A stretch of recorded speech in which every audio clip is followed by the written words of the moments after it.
Still Loading Podcast is brought to you by the wonderful people on Patreon. Amazing people like Charles M., Eric H., Kevin from the Bit by Bit Foundation, Gilmer, Stephen P., and Mr. Biscuits have been wonderful enough to support the show over on Patreon. So if you would also like to get your name read at the beginning of an episode along with a bunch of other goodies, go over to patreon.com/stillloadingpod and check out everything it has to offer. On this episode of Still Loading, I got 99 decas and I still need one.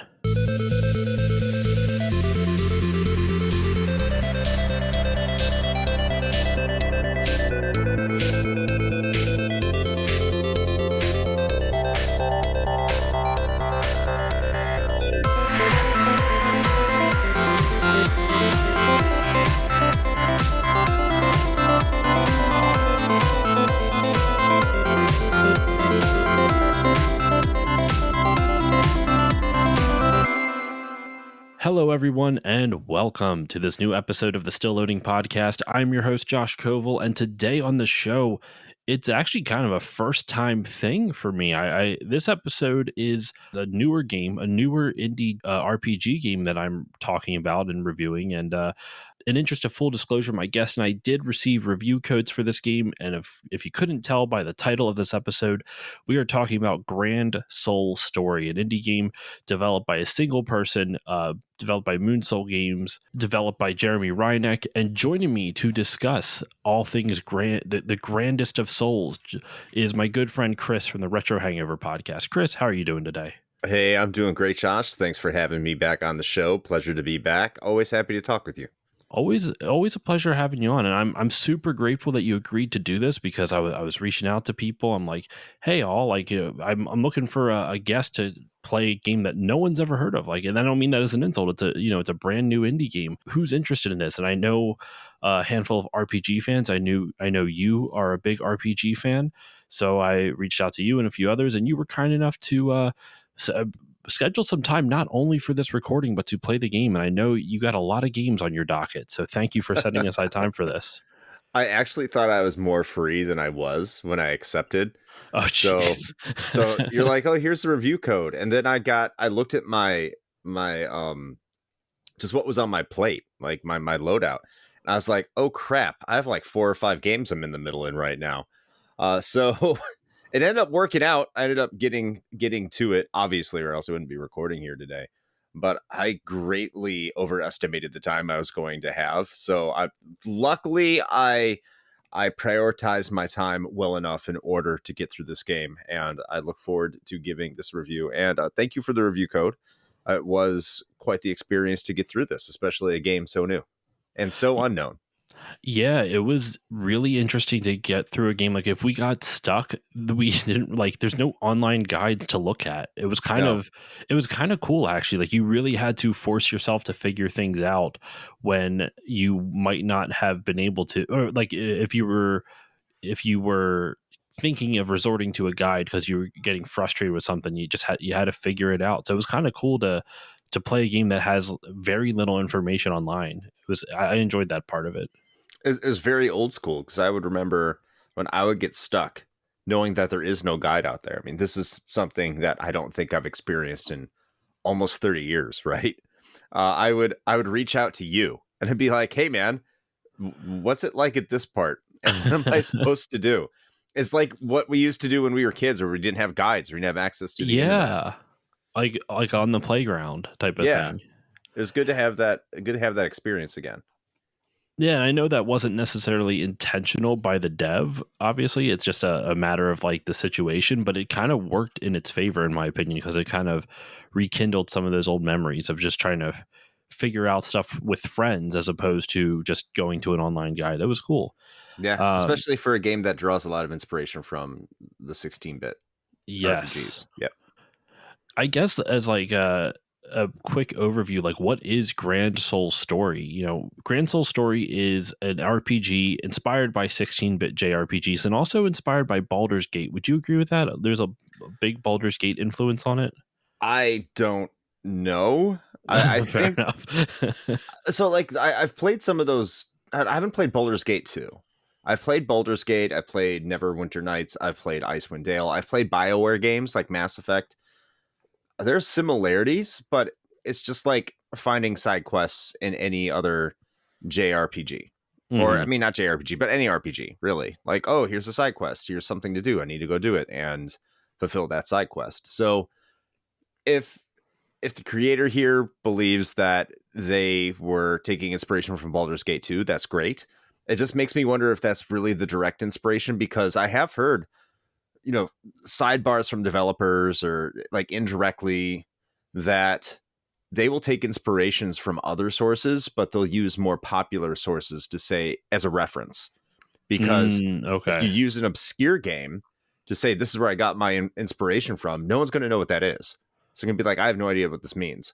So Baldur's Gate 2 is probably a good reference point to how this game is structured, because I do know the Baldur's Gate games, CRPGs, BioWare games, Hmm. they have an overall go. They have an overall goal, but they're fairly non-linear in terms of how you get to them. And it does require going through other missions and doing other quests before you can move forward, which is pretty much how this game operates. Okay. Okay. Now that I'm looking back on their well, just kind of the store page on Steam, and it doesn't mention Baldur's Gate. I thought it did at one point in time. And I haven't played Baldur's Gate, so I can't really say. I was hoping you would be able to elucidate on it, but Yeah. uh, uh, from my understanding, Baldur's Gate, you have like a pretty like you explore kind of like a city, and you just kind of talk to people around the city, and then through doing that, it reveals the story to you. That was my understanding of it, and so I can if that's the case, if I'm correct with that, I can definitely see that in the way this game kind of structures its story, because it's plot, and I'm going to take a page out of our good buddy Dave Jackson's book. With we're going to have a hard spoiler wall for this. We're going to talk about the game and all its mechanics. We'll give you the overall setup to the world and like why you're doing what you're doing. But in terms of like how the story progresses and lays out, we'll put a spoiler wall for that. Mhm. But the overall layout and plot of this game is that you play as an unnamed protagonist. You can name them whatever you want. What did you name yours, by the way? I named it my online pen name, Zodiac. Okay, I mine is the same thing. I named mine Karas based off the anime. Uh, What anime is that? I don't know that it's one. it's just called Karas. It was Oh, okay. it if you ever watch it, it's one of those things where I would highly recommend watch. It's 6 episodes long. We got it in North America as two separate movies. So they like kind of just crammed them all together. Or they kind of edited them all together. It's one of those ones where you'll watch the first movie and be like, I don't understand what the hell happened, but it looked real pretty. And then you'll watch the second one and be like, oh my God, it all makes sense. It's the first movie is literally just all breadcrumbs and backdrops and foreshadowing and everything, and then the second one connects it all. So if you only got to watch the first one and it ended, most people are like, that made no fucking sense, and then moved on. Yeah. But if you actually watch it, it's a pretty good movie. Um, Karas. Okay. yeah. So Karas, or my protagonist, yours was Zodiac, a low ranking. I'm reading this actually straight off of their Steam page, because they actually have some pretty decent descriptions for like nice descriptions for the characters. And as we encounter them either in our spoiler section or in the setup, I'll read the Steam page description for him. But the protagonist is a low ranking royal guard from this country called Herana, and you escape during a bloody coup, and you are now seeking reunion with your family in a city called Yerdan, which is out west. Hmm. And that's the plot. That's the whole setup to it. Like your country is experiencing a bloody coup.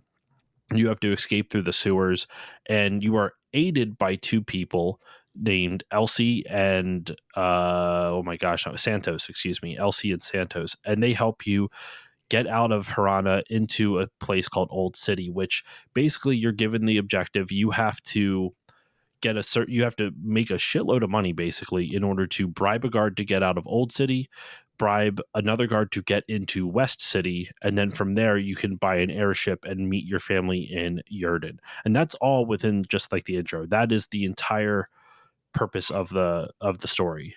Yeah. Like you need to head west. That is it. Yep. Make money, head west.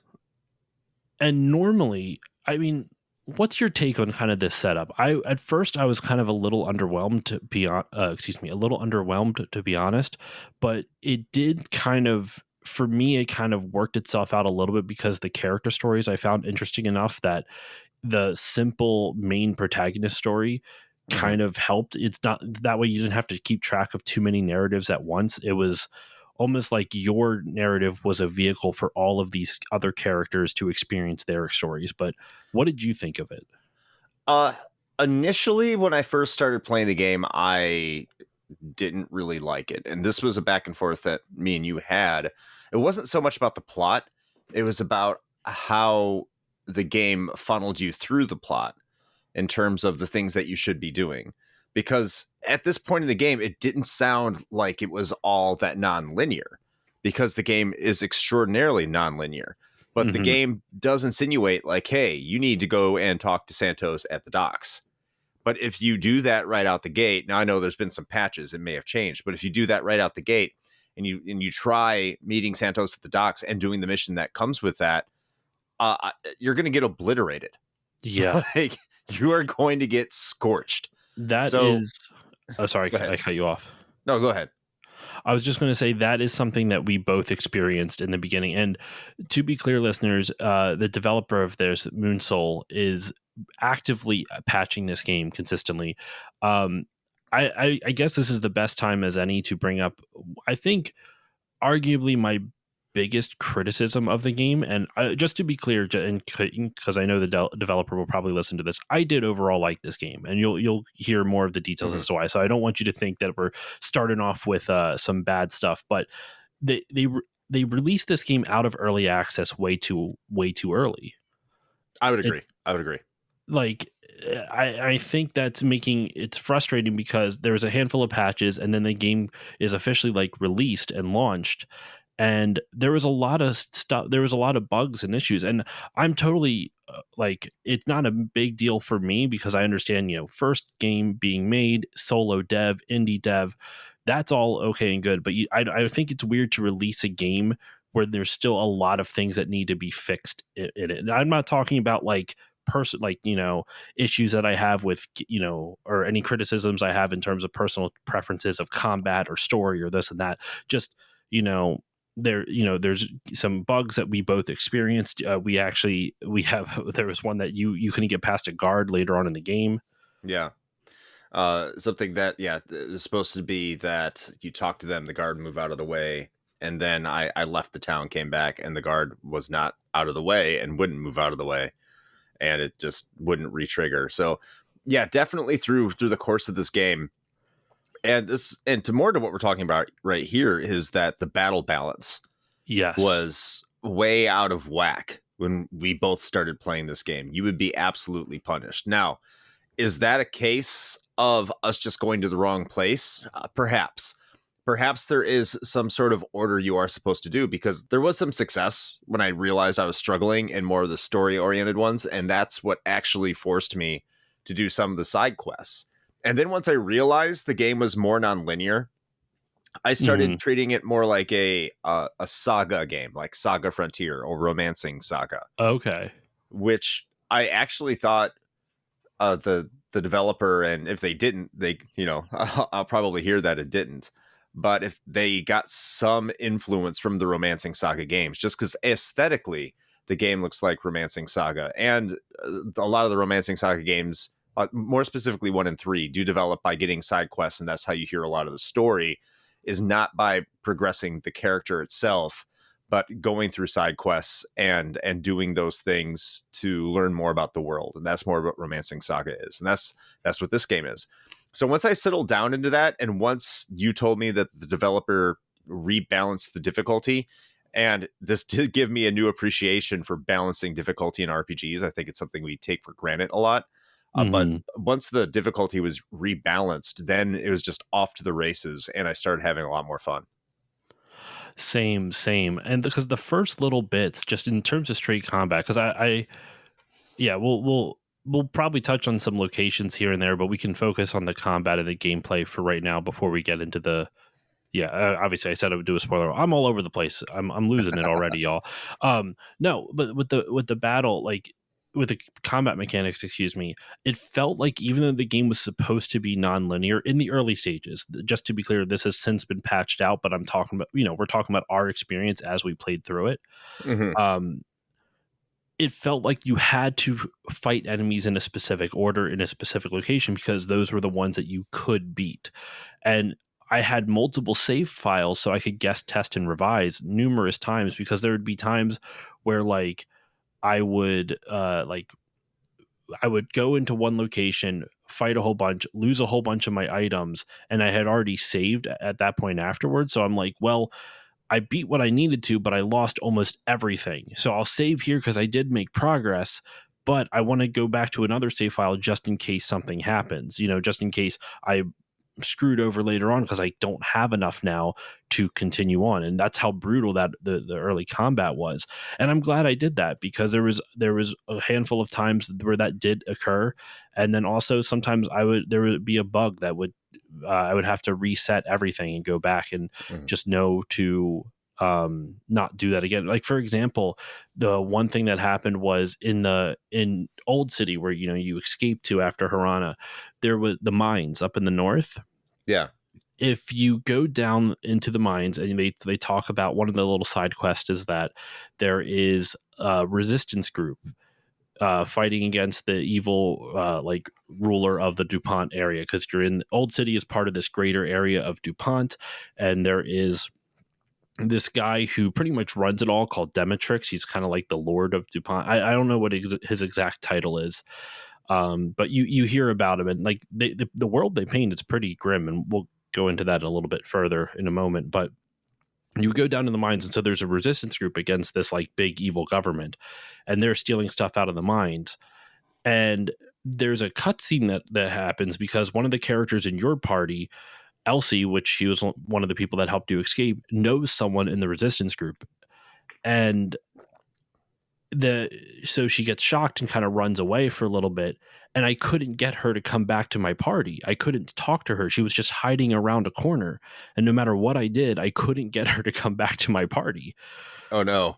So then luckily I had multiple saves, and then that was no longer an issue. So I was able to keep her in my party, but that was still an issue. And that I would say, like we said before, that's honestly my biggest criticism, is just some of the technical stuff with this, where it's just like, I liked the combat and leading up to it, but there would be things like that would literally make me have to go back and redo fights that I already did and keep in that really strict order. Did you find that for yourself? Did you have to fight enemies in a very particular order in order to progress? No, not really. I'd be curious to see what you mean by that, but I just want to let you know that thing with Elsie, that's been patched out. That's been fixed, because I got to that same scene and she came back into my party. There was more dialogue. So that has been fixed. Yeah, I was actually able to go back to that scene later on, and I saved right before it. I'm like, let me see if I can do this now. And I could. Yeah, you kind of need to as well, because yeah, there's a party member as part of that scene. Very important party member for the story too. Yes.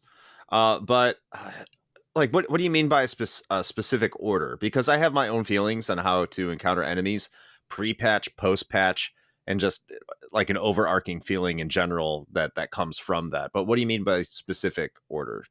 Well, like, it was one of those things where, how can I describe this? Where I would run into a fight, and then I would get my ass handed to me. And I'm like, all right, I would try it again. I'm like, I don't think I can beat this group of enemies. Not like they're taking 2/3 of my health or more per hit, and I don't have enough items to heal. And generally it was because either the enemies were too strong, or maybe it was because there was too many of them. So I would start exploring around, and I would find a fight with only one enemy. Just to be clear, this happens after you get into Old City, because the first couple fights all happen in the sewers between escaping Herana and coming into Old City. Those were fine. Those were balanced. I mean, they were challenging, but I felt like they were balanced okay enough. Almost a tutorial fight. Yes.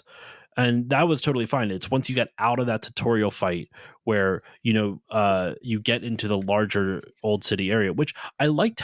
Did you like how he broke up the city map, kind of, where it's like, the city is so big, you go out onto the world map and you see little sections of it, and then you can go in and it has like zoomed in versions of each part of the city. I really did like that. I think it would have been better if instead of automatically going into that city, it would be like Chrono Trigger, when you go up to an area that you can enter, you press A, Mm-hmm. because then you would know entrance points or not, or sometimes you wouldn't just accidentally walk into an area you didn't want to be in. But aside from that, yeah, I really liked that sort of design. I've never really seen a game. I mean, I'm sure there's been games that have done it, but I just personally have never really seen a game do that. I liked it too. I thought that was a really cool. It gave a great sense of scope to the city. It did. It did. I really enjoyed that. I'm not saying that other games haven't done that. I'm sure there have been, but I did like that and how that's been applied here, because it did make the environment that you're in feel much larger than it actually was. And that makes it even that much more dramatic when you see what West City is, and like you see, Yeah. because you can see like portions of West City on a map, especially I think when you get the map of the greater DuPont area and you see how large West City is, you're like, oh my god, this is huge. And then you find out it's smaller. Yeah, it actually kind of is. There's not as many places to explore in that, which No. I understand. You can't just make some place like for the sake of random exploration. You'll have to fill it with things. But I do think if he's able to, it would be interesting to put some extra side quests in, like create a new section of the city. You know, that's totally easy, right? Just go ahead and make a whole bunch of new assets, create a new section of the city. But if it was possible, make a new section of the city and put some other side quests or something in there, because otherwise the West City does feel a little bit smaller compared to Old City, even though on the map Old City is smaller than West City. But going back to the battles that Mm. you were talking to, the specific order to things, I didn't find the specific order to things. I would just deal with battles as I saw fit or as I needed to. But there's some, I don't want to call them issues. I just have some questions Mm. about what the intent was, because pre-patch, when that game's super hard, it makes sense with the way the enemies are laid out on the map, because they have a little cone like in Metal Gear Solid, if you want, like for an example, or Metal Gear. Yep. And if you get in that cone, then they see you, they come chase you down like unrelentingly. They do not stop until you No. go to the next screen or you fight them. That's one of the two. So there's no countdown. You're going to have to fight that enemy or you're going to have to get off the screen, one or the other. But the thing is that if you didn't fight anything, you didn't get any experience. If you don't get any experience, you don't gain levels. If you don't gain levels, you don't get new abilities. And some of these abilities are really good. And at some point, you will have to fight stuff. It's unavoidable. You do have to fight things. So you do need the experience. You do need to gain levels. But the game's design, the way that it has enemies move around, the way that the difficulty is high as it was, at least at the beginning, it seems like the intention was for the player to be stealthy, but there was no reward for being stealthy. There was only a reward when you fought the enemy, because not Mm-hmm. only do you get experience points, but that enemy goes away forever. So you never have to deal with them again. So Yep. like, I don't know what the advantage of stealth is. That is a very good point. You were talking to me about that too in late game as well, because after the difficulty had been patched, because there is a section there is a moment, excuse me, where you can max out on your level. The max level in this game is level 13, very D&D esque almost. Though I know D&D you max out at like what 20, 20, I think it's 20. Yeah. So you max out at 13, and I don't hate that actually, because it makes it feel like every time you level up, it's fairly impactful. Like you notice it's not like a crazy huge jump, but you do notice a jump. Whereas in like other RPGs where you level up, you'll see numbers go up, but then when you in the next battle, like it's just a minor improvement. This actually feels like there's a decent improvement between each level. And just I guess to clarify what I was saying before about the specific order to battles, I don't think there was an intended specific order. What I found is I would go into a fight, get my ass handed to me, and then be like, all right, can't fight this one. So then I would wander around Old City some more, find another fight, and be able to beat him. Like, okay, I can do this. Right. And then I would take it out, and then I'm like, all right, this is before I knew that enemies don't respawn. So I would go back around and I'd be like, okay, I need to get some more experience. Let me fight that guy again. Oh, he's not coming back? Fuck. where do I go now? And I have to go rinse, wash, and repeat, guess, test, and revise on another fight. And I remember specifically in Old City, it was like, I want to say it's towards the southwest of it. There was like these apartment buildings where essentially if you go all the way up to the top of the building, it's like a big winding stairwell up to the top. There's like some decas you can get. It's like 2,000 decas. It's some random stash, and it gives you an option. Do you want to this looks like it was left here for someone. I think it has a note from someone saying, hey, I've left this money for you. Do you want to, and then it gives you it questions you, do you want to take it? Which I don't, I mean, I can't say how else would you really do this, but it was very clear, like, this is going to be like a character test later on. Like, if a game asks you, are you sure you want to take this, generally that means that's going to affect you somewhere later on in the game, like And whether sure. it's like an honor system or something like that. So I decided not to take it, even though I probably needed the 2,000 decas at the time in order to get out of Old City, because I think you need it's like 20,000 decas to get out of Old City. Yep. And then 50,000 decas to get into West City. And actually, since you and I have both beaten the game, the amount of money needed for the airship is now up to 85,000 decas. Yes. Which at first, I actually kind of like this. I'm sorry, I feel like I'm getting off track from the linearity thing. So I'll say this, then jump back to the battle point I was trying to make. At first, those 20,000 decas felt a little like insurmountable, but yeah. I kind of like the pacing of it, because you get it with it's not like it's easy, but it's not like the game makes it outrageously hard. And I kind of like that balance where it made something that felt so insurmountable become achievable. And then, so when you finally get it, you're like, oh shit, I did this. Like, I actually can continue. So I like that, because I also think it forces the player to find the side quest and do the side quest and learn the world. So that's why I like this Deca system. There's a couple things I do wish, though, that I just didn't get to this scenario, so I didn't know if there's a way to remedy it or not. So I can't really know if what I'm saying has any validation to it, because I prevented it manually. So once I hit that 20K mark, I was like, okay, on to the next part. I didn't wait to see if anything else happened, but like, let's say you don't get to 20K, or like, let's say you buy an item or a weapon, or you need to replenish your stock, and it brings you below 20K, and you don't have any more quests that you need to do or that you can find. How do you get your total above 20K at that point? Are you locked out, or is there a respawning quest line? So like, I don't know. Maybe there is, because I saw some quest lines that didn't close out and I couldn't find a solution to. So I was like, maybe this does repeat. Maybe I do get like this magical amount of money if all these things are out of commission and I need to advance because I don't have the cash. So like, I think it would be like, if there's some way to prevent that, like saying, okay, here's one event, we're telling you need to get 20,000 decas, but then there's one event, like one kind of capstone event within that chapter, that forces the player to advance. Like, you automatically get that 20K, like, and you just, hey, you got to use it now, you got to spend it. That didn't seem to exist. Now, if there is a way around that, I'll hold my criticisms. I just wasn't able to experience it. But I think that's something I wondered, like, especially when I was supposed to get into West City, I'm like, I barely have 50K. I can't find any more of these things to kill to give me 3K a pop. I don't know any other quests. Like, what would happen if I bought a new weapon for Santos? Would I be completely screwed? or like, what's going to happen to me? I was wondering about that too, because there really isn't not much you can do, like you said, unless there's repeating side quests. Also, were you able to sell any items or weapons?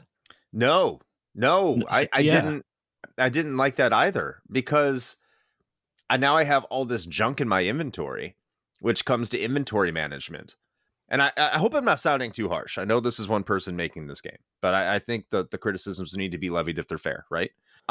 If I have equipment, eventually, like, I'm going to have all this equipment in my inventory I don't need anymore, but I can't, there's no way for me to get rid of it.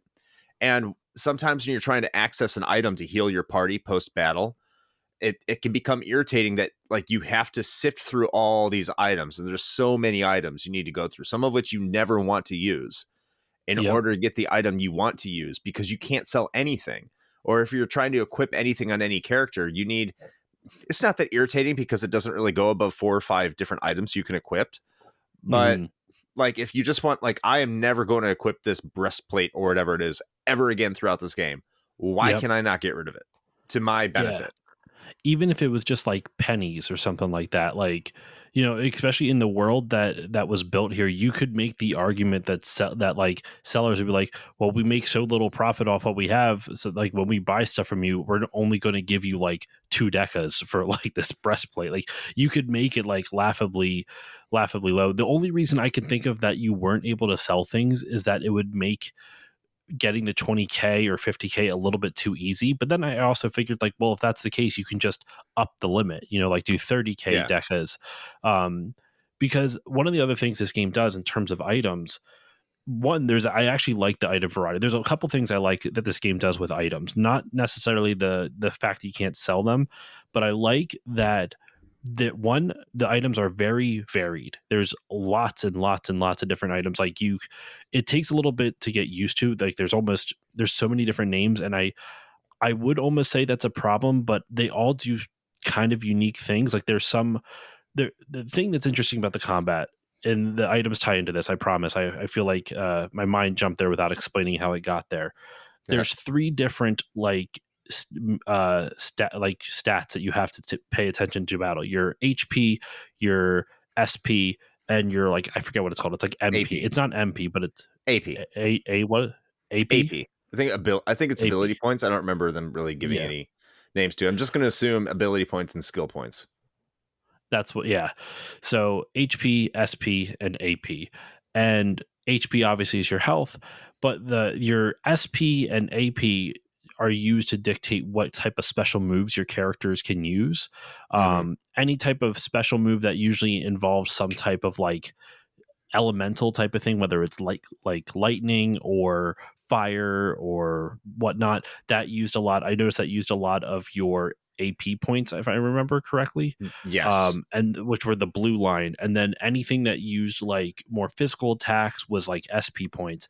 And so you would have items that you would have to that you could use that would, it might take 10 of your health away, but it would heal your SP or AP, which makes you have to take these risk rewards where, like, okay, this character here has a lot of health right now, but they need to do some special moves to take out the enemy. Do I want to risk them losing health to get back some of the AP and SP, which I did use sometimes. Also, there's some and vice versa where they will hit your SP or AP, but it'll increase your health back. It'll heal you a little bit. And the game gives you items everywhere. Like they're everywhere. That's one of the things you need to search around the world to find items because the combat is so difficult. And there's very few places to rest. I found one towards the end of the game that you could actually rest for free, not have to pay 300 decas, which feels so much money at the start. Yeah. Um, I like it just never felt worth it to me. So I never healed until I was in West City. Did you? Like rested, I should say. No, I felt like I was just burning through items. And Yeah. like, yeah, I mean, the game did get easier towards the end. And I do wish there was like some place to rest at the beginning of the game that would be like maybe 100, 150 decas. Yes. I think that would have been reasonable, because as someone who's playing the game and trying to get my bearings straight, especially when you're confronted with the difficulty that you have, and like you're just getting blasted pretty regularly, having some sort of solace to know, okay, this is the beginning of the game.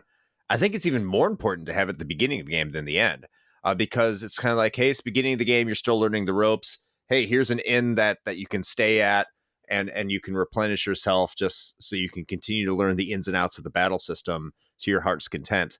And because it doesn't do that, like I became more anxious about getting into battles and using my Same. items.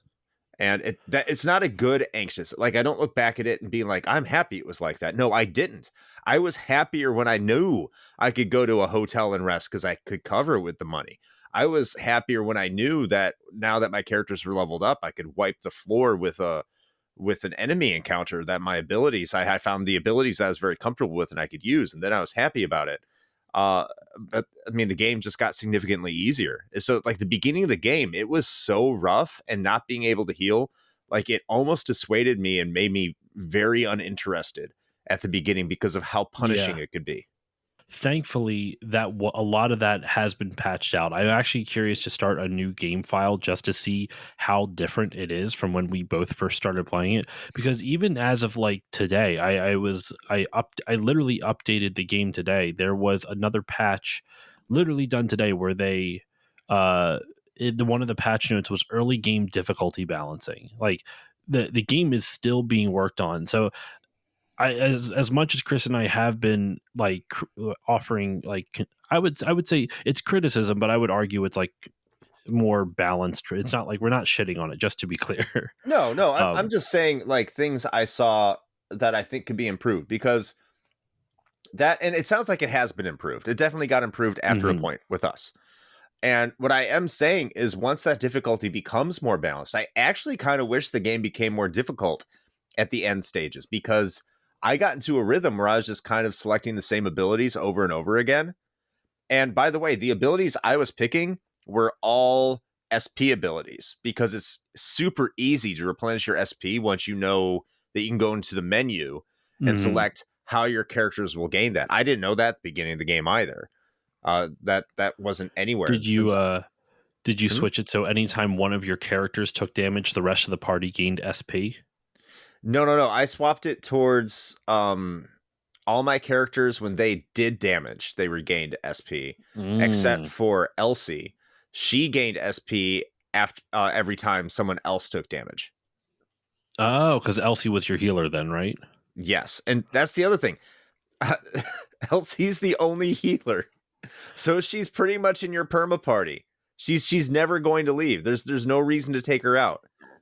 Who actually, you know what? Real quick, just so because this is on the Steam page as well, I think it'd be good. I can read the characters' names and their little like bio on the Steam page, and we could talk about our party compositions for Sure. this. Yeah. Um, so Elsie Lambre, I don't know if I'm saying her last name correctly, a wandering black market smuggler and a gun for hire with a bad stim habit and a mysterious past. Stim in the world of Grand Soul Story, you know, in the greater DuPont area, there's a major drug problem, and that's actually it becomes a story point later on, both for Elsie, and we'll get to that, as well as just kind of in general, with like the I guess kind of like the overarching story between Elsie and your protagonist and another character. There's Hashem Hakim, who is a mid-level old city mercenary, a lone wolf from the mountain town of Cascade. He's basically your thief of the game. Mhm. Uh, Jacques Dumond, a failed Sokari mystic, seeker and brewer of volatile chemical bombs and tonics. He's kind of like a you meet him early on in the game where he you walk into like his like it's not a church, but it's essentially like his temple type of thing, Mhm. and he's trying to get people to like join his like sect of the Sakari faith as a mystic, and he just blows him. He almost kills himself by blowing up his like temple. Yeah. He's The funny thing is, he's like kind of a terrorist. A little bit. Like uh I don't All think he's his move set screams terrorist. because he does a lot of explosives. Yeah, I could. Yeah. One of its Molotov cocktail, I think. Well, I mean, his story arc is interesting too. I actually really enjoy his story arc throughout the game. Though I did accidentally sequence break it, and I think it's been fixed since. Because I was speaking to Jeremy, the dev of the game, and I think he's fixed it since. But like, what happened was, there was a point in the game, and I won't say which point for story reasons, but um, Dumond leaves your party and he's supposed to like come back. Oh no, I'm sorry. I the end cutscene to Dumond's story, I saw that by accident first before I actually completed the previous objectives for his story, and because of that he was no longer in my party anymore, except for when I went back to complete those other objectives that I didn't do yet. He would appear in cutscenes but never appear in my party anymore, so he was just gone. I couldn't play with him for the last little bit. That's weird. That would probably explain why he wasn't in my party for his storyline's final battle. Even though there's really? there's other final battles with the storyline that says this character needs to be in your party. Not for Dumond. Nope. He got to sit on the sideline while I completed his task for him, which was kind of weird. So you might have experienced the same sequence break that I did by accident. Apparently it has been fixed, because I did talk to the dev about it. Another character, Sullivan Toole, an idealistic, ambitious former member of the DuPont Armed Guard turned rebel commander for the DuPont Revolutionary Alliance. So this guy used to be a soldier for basically the bad guys, the militaristic regime that controls the DuPont area. And now he works for the Alliance. Real quick comment on this. I actually, and I spoke to the dev about this. Did you have a hard time reading the initials for DAG and DRA? Mainly DAG. I did not. I thought it was a C. That's why, because I would keep seeing DAG. Oh yeah. Well, I thought that was a C for the longest time. I kind of laughed a little bit when they said gummy worms, I think later in the game for one of the items. Because it does not look like gummy worms. The G's do look like C's.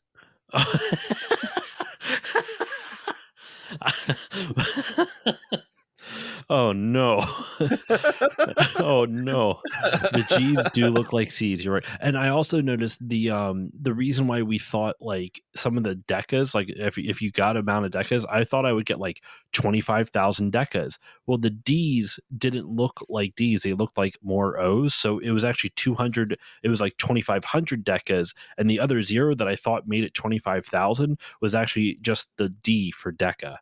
And I had no idea. I think he has patched some of that out, because I've noticed now instead of the initial D, he'll actually write out Deca, so it kind of fixes the issue there. Yeah, I think that's what I had. I didn't really experience that problem. Another one, Santos Arante, a crusty, brash Yerdanian. Yerdan is the country that you are trying to get to at the end of the game to meet the rest of your family. You, the silent protagonist. Yerdanian mariner, smuggler, and wanderer just trying to get by. You have Billy Greaves, a former syndicate recruit and a street punk, now on the run from a former mob boss. And finally, you have Daisy, which I won't say who Daisy is. Okay, it's on. You know what? I'll say it. It's on the Steam page. You can read it. So this is about as non-spoilery as I can get. But I'm looking at the Steam page. Where's this information? If you go to the store page for it and you cycle through like the screenshots and the videos, if you keep going to the right, you eventually see the. Yep. Daisy is listed as a DuPont Armed Artificial Intelligence Model Z, lost girl interconnected with the infinite power of the Grand Soul. And what is the Grand Soul? You will just have to wait until we get to our spoiler wall section. So, Chris, I got to know, what out of all these characters here, who was in your party for kind of like the final confrontation, and who did you rely on the most? Oh, my part of the entire game was, as soon as I got all of them, was, obviously myself, because you can't leave. The protagonist can't leave. Elsie was always in there because she's like the only healer that I could recall. If anyone else got healing abilities, I didn't see it. Hashem and Billy. Okay, I had it almost identical. I had myself, the protagonist, Elsie, Hashem, and I had Sullivan as my fourth party member. I really tried to get Sullivan in there because he can hit like a truck, but the problem with Sullivan is that all of his abilities take like 40 AP if you want to do anything. Yep. So after every battle, you're using items to replenish AP because they don't automatically replenish like SP does. And then Billy I think it was Billy who had a double attack or had some abilities. Billy had an ability that took no SP and would stun. No, that took all SP and would stun, no AP. And if it landed, it had a good chance of stunning the enemy, which is like Okay. huge in this game. And then later on in the game, he gets a weapon which attacks twice. Oh. And then Okay. the reason I had Hisham is because he had a all enemy attack that took no AP. What was his all enemy attack? I don't know if I used that. I I think it might was called have. Firebomb or something. It was fire based. Oh, It okay. would take 40 AP. So if I used I'm sorry, 40 SP. And if you Hmm. wire him so that he gains SP, he gets 12 SP for every single attack he lands, and he uses the firebomb, and you have 4 to 5 enemies on screen. You actually gain more Oh. SP back than what he used. That's awesome. I would not have thought that is a really good idea. That's a really good strategy. So I did that, and that's why, like with the protagonist, I would also use a similar ability, which only took 10 AP, which was a like fire blow or explosive attack, and that would attack all the enemies on the screen as well. My strategy usually ended up something that and this is why I ended up really enjoying the combat on this. And actually, the combat was different when we first played it. There was like a It timed was. attack portion of it.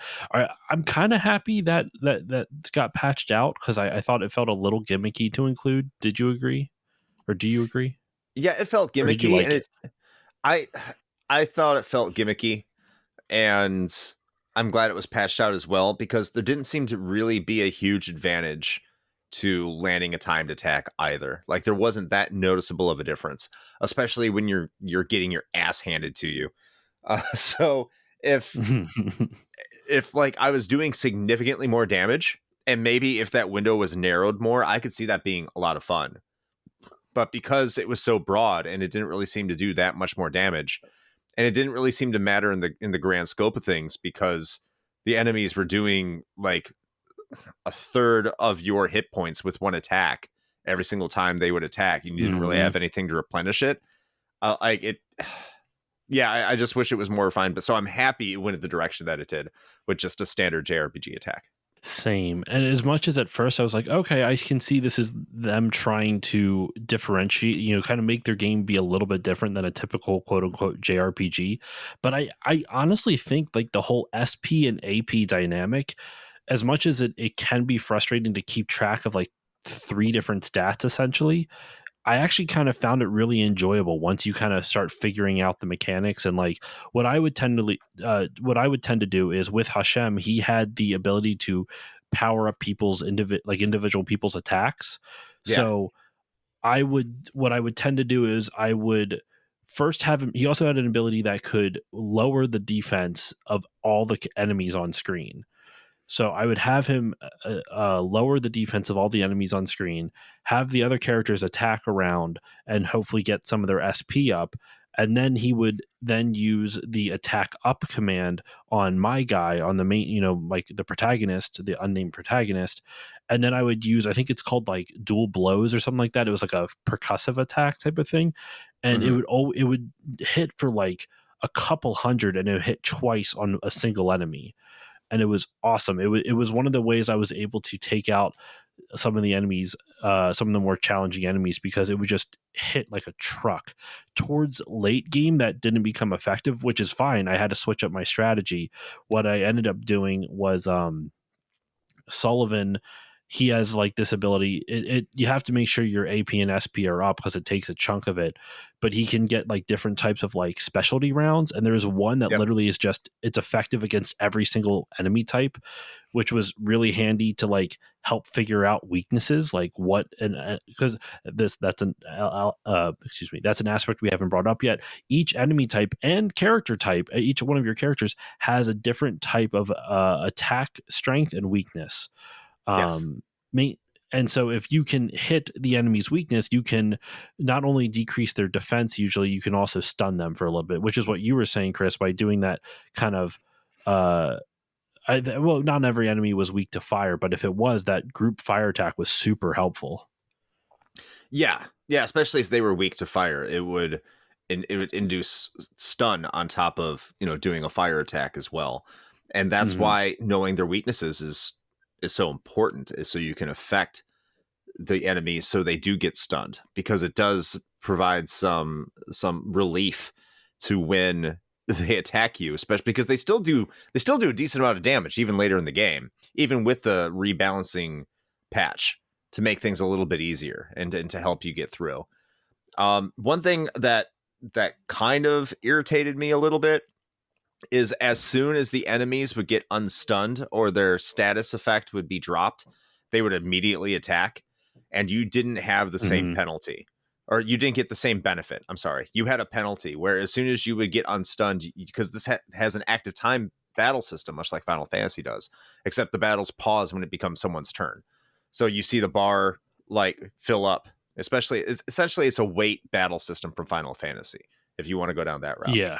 And uh, once if your character becomes stunned or paralyzed, as soon as they come out of that status, then their bar starts to fill up. It just doesn't automatically fill up. However, for the enemy, if you stun all 4 enemies and they lose a turn, as soon as they come out of stun status, they're attacking you. There's no relief. So if you get out of your rotation, and it's something to manage. It could be something that people do like. It could be a bit of a challenge. But I noticed there was like the benefit to an enemy being stunned was they would miss one turn. And then if your rotation was screwed up, if your HP was all good, they would come out of that, and that would potentially lead to a 3 enemy attack volley. So almost stunning them wouldn't be advised in some situations. And I think that if you're wanting to stun the enemy, you'd want to do that almost all the time. But that's just me. It could just be Yeah. my gameplay No, style. So but I I'm willing to take the L on that. but I think you at least you have a good point though, in that you would think that if a game is trying to encourage you to exploit the weaknesses of the enemies and stun them, that wouldn't it be ideal to stun all of them at the same time? But this game doesn't wouldn't you wouldn't want to do that, like you said, because if you stun all of them at the same time, you're almost guaranteed that they're just going to like do a ton of damage to your party at once, and hopefully you can survive, because if their speed is faster than yours, like especially there's some hidden bosses in the game. I don't know if you I got to 3 out of the 4 of like the hidden bosses. I did as There's a well. couple Yeah. were you able to beat the 4th one? I didn't know where the 4th one was. I can tell you off mic, or tell you after we're done recording. Okay. It's that I didn't have an issue with the 3 hidden bosses. And I don't have an issue necessarily in terms of gameplay, but I was having a hard time beating the 4th boss, and that was because I would try to stun them, and they would just do like triple attacks sometimes. And it was one of those things where I figure if I keep trying, I'll be able to figure out some type of. It never felt unfair. It felt like I could figure it out, but it reminded me of your point where that when they become unstunned, it can be really brutal for your party depending on how tough the enemy that you stunned is, and that seems kind of odd. Where it turns something that the game wants you to do into a risk reward situation, where it's like you better stun them if you're sure you can take them out in the next few hits. Yeah. And also, kind of going back to AP, I don't want to harp on this too much, but the reason I didn't use Sullivan, and maybe this has been patched out or whatever the case might be, is it's it's just if AP was less for some of the usage, I would use it more, because I think that would be a trade-off. So the thing with SP is I can deal with the higher SP amounts in order to execute a move, because I know I'm going You to can replenish replenish it. that. Yeah, Yeah. just naturally or organically, but it's going to be harder to replenish the AP. So if I have a high AP amount, that ability better be a fucking rock star. Or if it's just like a casual use of an ability, like that should cost 5 to 10 AP. And you could have it cost 70 SP for all I care. But it should be a low AP amount, because the AP, you do gain AP every level, like you gain HP, but it's still low. Like I don't know if anyone ever got over 250. And when you have abilities that are 40, 50 AP to get an attack off, it becomes a bit of a pain to keep that up for more basic moves. I can understand it because there's an ability that the main character gets towards the end of the game that is super powerful, and that does justify the amount of AP it takes to cast it. But a lot of your AP abilities just don't. They're not up to snuff, if you know what I mean. No, I think I'm with you on that because it there's no easy way. The only way to replenish it in battle is with items, which wastes a turn. Yep. And that would be fine if like you can stomach that hit if the AP wasn't so expensive. And like you were saying, what is it? Sullivan's like all purpose ammo is like I think it's like 80 AP or something like it. Maybe it's less, but it was really expensive. Like you could only really use it twice in a battle before you would have to, like maybe three times if you had a ton of AP. Um, yeah. Uh, what I did enjoy though, once you kind of start figuring out the mechanics of the battle system, is you do kind of get into a rhythm, and you like towards the end of the game, especially towards the hidden bosses. I was finally starting to exploit like the enemy weaknesses, because before I would just kind of brute force my way through everything. I'm a little bit of I can be a little dense sometimes. I'm not good at exploiting systems in RPG games like you are, but like actually like a lot of RPG players are. I've never been good at it. I can't see what's the expression? I can't see the forest through the trees or whatever it is. Like some people will just play it and be able to figure out like, okay, I can do this and it'll be much more effective. And I'm kind of like, nope, I'm just going to keep smacking them in the face. That worked the first time. I want to keep smacking now. And that's nothing on the game, but it's just something that I enjoyed hearing your strategy, because I'm like, oh, that is a lot smarter than what I was doing. Yeah, I did like that you got rewarded for experimenting with everyone's abilities. I do Hmm. appreciate that. And once you found your ability set, like you had your ability set, you knew how to take out enemies. But there still was a lot of strategizing that you needed to do, and I love that as well. I would honestly say, we criticized a lot of some of like the technical glitches and like some of the pacing and the difficulty. I really do think the combat in this game is really solid. Like I was pleasantly surprised by, because a lot of times with like RPGs live and die by the battle system and the story to an extent. Yes. Um, but like I can forgive, like I'm a Final Fantasy VIII apologist, and this game I think has a better story than Final Fantasy VIII. I'm just gonna say it. That's not Uh, hard. it's not hard. It's a low bar, but even so, it's got a better story than Final Fantasy VIII. But I love Final Fantasy VIII because I love the junction system. It's one of my favorite battle systems in RPGs, and that to me, that's where a game, an RPG can live and die by. As long as the story isn't awful, I can deal with that and enjoy the gameplay. Thankfully, this I actually really enjoyed, and I'll just touch on this now, and we'll get into it in depth in the spoiler wall section. What I liked about the storylines in this game is that like I said at the beginning, your plot of just trying to get to your family in Yerdan is more of a vehicle to explore the stories of all the characters, of Sullivan, of Elsie, of Billy. And there I can see the influence of Final Fantasy VI a little bit, where Final Fantasy VI, it's that cast of characters, and you're really kind of exploring, I mean, like you said in your episode, and also the amazing series you did over with Rick at Pixel Project Radio. Shout out to Rick. Hmm. The like that game was known for not having it. They designed it with not intending it to have a main character, and you can kind of see that influence in here, where your protagonist is literally called the protagonist. Like it's meant to be more of a vehicle for the other characters in the story than it is to tell its own story, if that makes sense. No, it totally does make sense. I just wish at some point some of the character arcs were a little bit more aligned with the main character.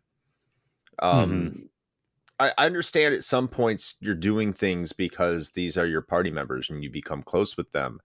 But because you are a silent protagonist, I don't.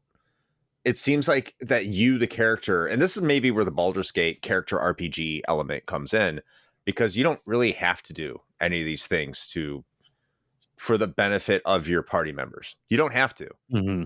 because there are those opportunities. This is of your choice. This is of your will. So this criticism I'm applying here is very light, because at the end of the day, if you're applying this in a character RPG sense, then it's not really a complaint, because you can do whatever you want to in these games. It's completely valid.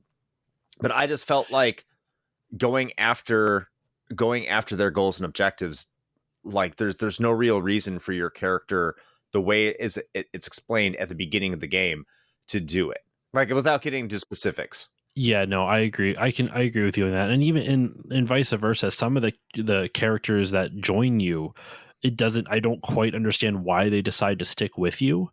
Right. Like Elsie, I understand to an extent, because you've helped her, or she's helped you, and you've helped her. Sullivan makes sense to me. Billy seems kind of random.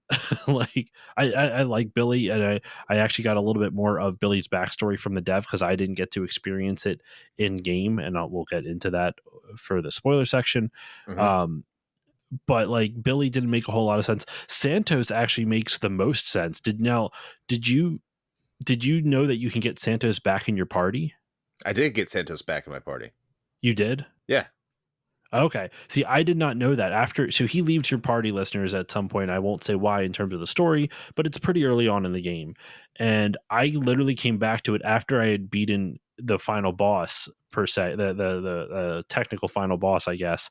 And I was able to get him back into my party. I'm like, oh, that would have been nice for me to explore there earlier. Did Mhm. not know I could do that.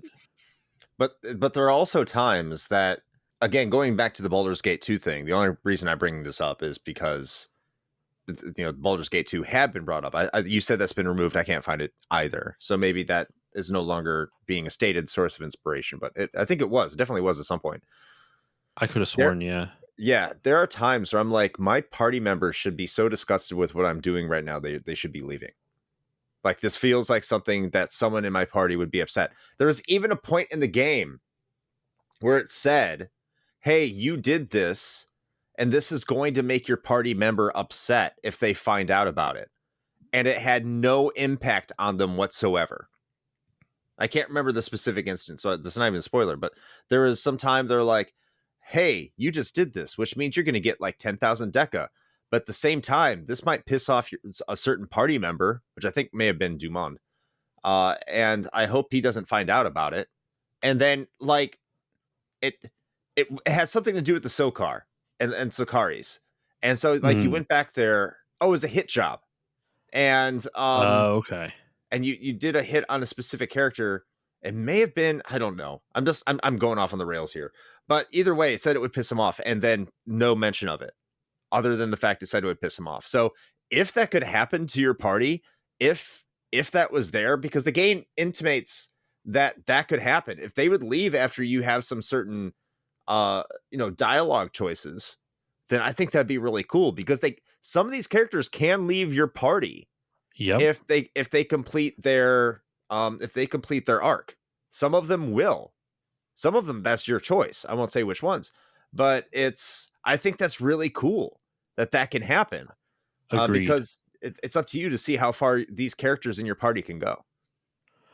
Well, I won't say which one. I completed one character's quest, and then when I saw that they left your party, I'm like, thank God I saved right before that, because I don't want them out of my party just yet. So I reloaded the save. I'm like, I'm sorry. Like, you had a really emotional moment to finish out your story, but too bad. You're stuck with me for a Yep. little bit longer. Well, one, you just don't get a choice. As soon as you get done with the actions, it's like, hey, I'm gone now. Oh, Mm. okay. Bye. Well, I didn't use you anyway, so no big deal. Well, two times. There's only one character I used, but the other one, yeah, we'll get into that in the story section. Yeah. Before we get to the story section, I do want to talk about just kind of the visuals and music, of course. But before we do that, even any other final thoughts on the gameplay? I'm sure there's more stuff we could touch on, but we've talked about the battle system, a lot of the pacing that this game had, though, has since been patched. So I like, listeners, once again, as we've said a bunch of times and we keep reiterating, we played an earlier version of this game. This game is still being updated, and just big props to the developer for being so communicative and receptive to feedback on this, because both Chris and I have sent stuff to him, and he's patched things in to help address issues that we've noticed. So, like, as much as the criticisms that we're talking about, the thing that I admire the most about this game is actually something I'll kind of shout it out again. I'll repeat it and reiterate it again towards when we get closer to the spoiler walls, kind of like a final thoughts for the people who don't want to know the story. I'm just impressed by the scope of this game for a single developer. I agree. Like, there's just a lot that was created for this. Now, on the Steam page, he does disclose there is a tiny bit of AI generated content, but most of it was was used in the creation of some of the enemy battle sprites, character portraits, and parallax backgrounds, total 4 in total for the parallax backgrounds, and in-game Polaroid pictures, and all generated images were further modified by the developer. So I do like that disclaimer, because I'm not personally a big fan of AI art, but that's a personal preference. I'm not going to really but even with that, like, that doesn't generate content. He still had to write all of this story and all the music. He's a Jeremy Reineck is a musician, and so he wrote all the music for this game as well. So I'm very impressed by the sheer scope of this, even if I have some issues with pacing and some of the combat stuff, but Sure. I'm just very impressed. Yeah, I'll kind of echo a lot of that. My belief is that I love to see smaller, shorter games with smaller budgets and by smaller teams. These are things that I love to see. I highly encourage everyone go out and support your indie devs. I highly encourage people to go out and support when even big corporations make smaller games with smaller teams, because I think those are more narrowly focused, more passionate projects, and you're going to overall get better quality the more opportunities these people have to work together. That's definitely my belief. So, but also part of that belief is that when you have someone who is only one person trying to make a game, trying to express themselves through this art form that we call video games, like, resources are finite. So, like, it's going to be a lot unless you have people that are as passionate about your project as you are. It's going to sometimes be difficult, or you're not going to be capable in order to afford people to do those things that AI can step in and be a tool to be. Because I'm not a fan of AI. I don't like AI, but I understand that if people don't have the resources to do all the art or do all the things that a major corporation does have the resources to do, I am far more lenient in terms of respecting their capability in order to do so, as long as they do provide at the end a comprehensive product that is represented of the work they want to accomplish. So 100% go for it. It's only you. So and congrats for putting this all together. As for the music is really fucking good. I Yeah. really like the music in this game. I was very pleasantly surprised by it. And actually, if you follow Jeremy on Instagram, he has got 2 Instagram accounts. Moon Soul Music is one, and then I want to say it's Moon Soul Studios is his other one. Moon Soul Studios is the one for the games, and then Moon Soul Music is his is kind of like his music page, and he's a jazz musician. And you can tell that he wrote all the music for this game, because it's like like almost all of his stuff on his Instagram page is like performing at clubs in New York. It's wild. So yeah, it's great. It really works with the whole overall aesthetic of the game. This kind of like downtrodden world. I especially kind of love like the piano jazz bar vibe that a lot of it goes for. It's Oh fun. yeah. Yeah, the bar tunes are really fun. The battle song is fun. Uh, what I really, really like, is that every single town, every single environment has their own song, and every Mhm. single one of those songs is appropriate for the environment. It all matches like perfectly. I think like there was a lot of thought. And it makes sense. I mean, obviously there was a lot of thought, but there was a lot of careful thought into how this game's music was written. At the same time, a lot of these times you get very, very professional musicians that, when like they aren't video game musicians, and they sit down and they start writing music, and they don't write music for a video game. They write music for themselves. So it might be Mhm. really good music. I know I'm taking pot shots. I mean, very general. I mean, not targeted at anybody. I'm not trying to do that. But just I've noticed this. Oh, I've noticed this when you have like more traditionally trained musicians write music for video games, outside of maybe Sugiyama for Dragon Quest. Um, Mhm. because I think that he did a really good job with the music for Dragon Quest. Obviously, it's become iconic, especially in Japan. But sometimes you do get those cases where they go above and beyond and it doesn't match the scenario. It just doesn't fit the game. It might be a very good piece of music, but it's not a good piece of video game music. It doesn't it's not matching the art. So it feels like the artist wrote something more for themselves and more as a piece to express themselves, rather than matching with what needed to be matched with it was happening within the game. And I think that's Mhm. why people always credit like Nobuo Uematsu so much, because Nobuo Uematsu is very good at doing that with the Final Fantasy series. And I think that Jeremy Reineck did a fantastic job with this one, because he knew the game. He was the only one making it. So of Yep. course he would know the exact atmosphere and tone that needed to go into every single environment and scene. So I think the music is fantastic. This is something that I can actually listen to separate from the game. Not every song, but even the songs I can't listen to separate from the game, they do match what's going on within the game itself.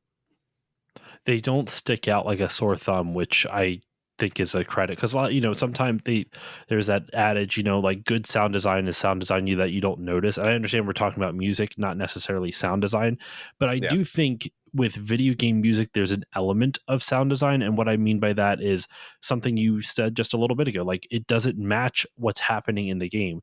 Like if you have a battle theme that doesn't make sense for what's going on in the game, you notice the battle theme, and that's not necessarily a good thing. It can be if the battle theme's like really that good, but if it doesn't match, then it's not good. I think I'm with you. The battle theme in this I actually really really like as well. Mm-hmm. Um, I do think the battle visuals are a little goofy, where you kind of go onto like this like 80s like 2D plane type of thing, but after I got used to it, it didn't bother me so much. But the music for it is good. The the Sakari town music is really like I can hear it in my head, like the rhythms that they chose for it. Trying to think what else. Like there's also like you L- can go to a what? Sorry, Elsie's theme is so fucking good.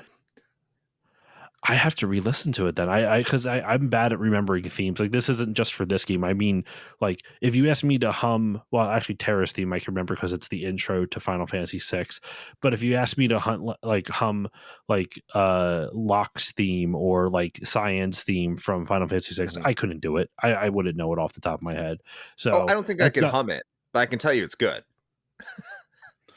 That's fair enough. I'd have to like remember. I don't remember a moment in this game where I was like, "Oh, the music sticks out and I don't like it." I think in general, I enjoyed it, and like so much so, like to what you were saying, how much you liked it. You sent me the soundtrack on like independent of this. You're like, "Hey, this is all uploaded to YouTube in case you need the music for this episode." So I could tell you were like seeking it out a little bit.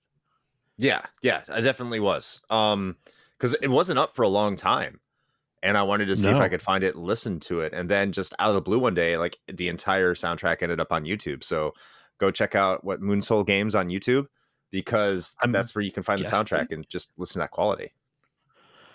Um, Moving on over to visuals now, to be clear, also I believe I saw it in the credits, not everything, not all the visuals were AI generated as well. There he credits a lot of pixel artists as well, so just to be clear, as much as I'm with you, I'm not a huge fan of AI. I'm honestly more for like I said before, I'm forgiving him this because he wrote all the music for this. He wrote all the stories. Like the dialogue's not bad in this. Like there's some No, it's moments not. where I'm kind of like a little, like it was a little silly, but I can't give you a specific instance. But like in general, I like it's well written, which is honestly a testament, because it would be real easy for an indie dev, like especially a first time indie dev, to not get the tone of writing correct, like well. Like I can tell you right now, if I ever make a video game, the writing's going to be shit because I'm not a good writer. Right. Well, it also helps that you can write a bunch of stories that exist outside of the main story, whereas the main story is very light on the plot. That's hmm probably a good way to start for a very first video game, because writing a main narrative is, I would imagine, a lot harder than writing side narratives. Though the one side narrative in this is kind of the main narrative, which we'll get to in the Yeah. spoiler section.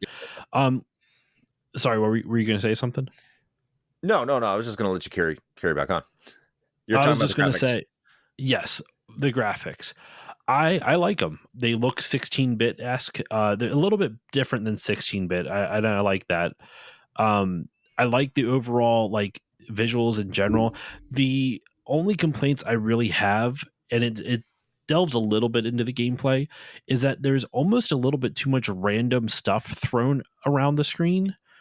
Because like you're supposed to, like, you can hold the sprint button and sprint through everything, and that's fine, but there's so many things that just get in your way and stop you from moving. And I didn't mind it so much in the cities, but like specifically there's that jungle, you know where I'm talking about, Chris? The jungle outside of Old City, where it's before you go to Sakari, and then the new greater DuPont Yeah. Yeah. Yeah. city. Yeah. There's like a jungle you can explore through, and I think that one visually could be better designed. That was the only spot in the game where I thought the visuals were lacking, and not because the graphics themselves were bad. It just felt like, in terms of how the jungle laid out, it just felt like trees were randomly strewn about, and so you couldn't just walk through and explore. It felt like you couldn't just walk through paths because there was no paths. It was all just random trees, higgledy piggledy, like thrown about. I didn't really like that though. Was there any stuff like that that stuck out to you, like both good and bad? Like I just to kind of balance it out for myself, sections of the world that I really liked, that I really liked how it looked. I actually really liked how West City looked once you got Mhm. there. And I also really liked, there is an early story like side quest in Old City where you go up to these. No, I'm sorry. It's in West City. It's a side. It's one of the quests in West City, and it's actually the screenshot that, excuse me, that I used on my Twitter feed for when I beat the game. It's like you see the lights of West City off in the distance, and it's like at nighttime, and it's like glistening on the water. There's like some really pretty vistas in this game. So like there's moments in this game that I really like visually, and just some like that jungle where I don't think quite work. But what about you? What are your thoughts on it? So for the most part, I do like this game's graphics. I saw in the credits it said it was made with RPG Maker. So if it's an Mm-hmm. RPG Maker game, I know it has its own limitations. I'm not entirely sure what that means, but I know that you're not going to get like what you're going to get if you build it from the ground up with like hand drawn sprites or something like that. And I understand there's reasons for that, so I'm not going to harp on it. If you're looking to make a 16-bit looking game, yeah, this looks fine. That 100% captures all that. I'll start out with the bad first. I'll end with the good, much like you did. Make a little sandwich here, but There we go. so the bad, in terms of the character sprites, I think the character sprites are well designed. They do really remind me a lot of Saga, especially Elsie's. I keep on calling her Elise sometimes on the side, but Elsie's sprite, she reminds me, especially with a gun, like a Saga character. But the thing I don't like about the characters is that looks like there's an effect going on with them that makes it look like they're breathing, and I think that's just Hmm. weird. I think I would like it more if they were sharp, kind of like if you had a Super Nintendo game through an emulator, or you're putting it right on your LCD with no what's it called, um the lines, scan lines. If there's no scan lines, Okay. Yeah. if that's what the effect is going for, I'd rather have it just be sharp. There's also, for some reason on my screen, this could be me, I don't know if you got it, there's like blurred edges on the side of the screen that kind of blur things, like everything's hot all the time, and maybe that is why they are there.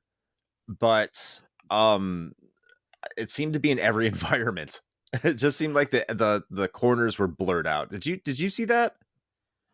Yes, not in every single screen, but there is. I did notice that specifically. Actually, the cityscape that I referenced before, it's actually on the Steam page. It's like there's like two videos, and like the first image is the cityscape I was talking about, and like I think it's in West City if I remember correctly.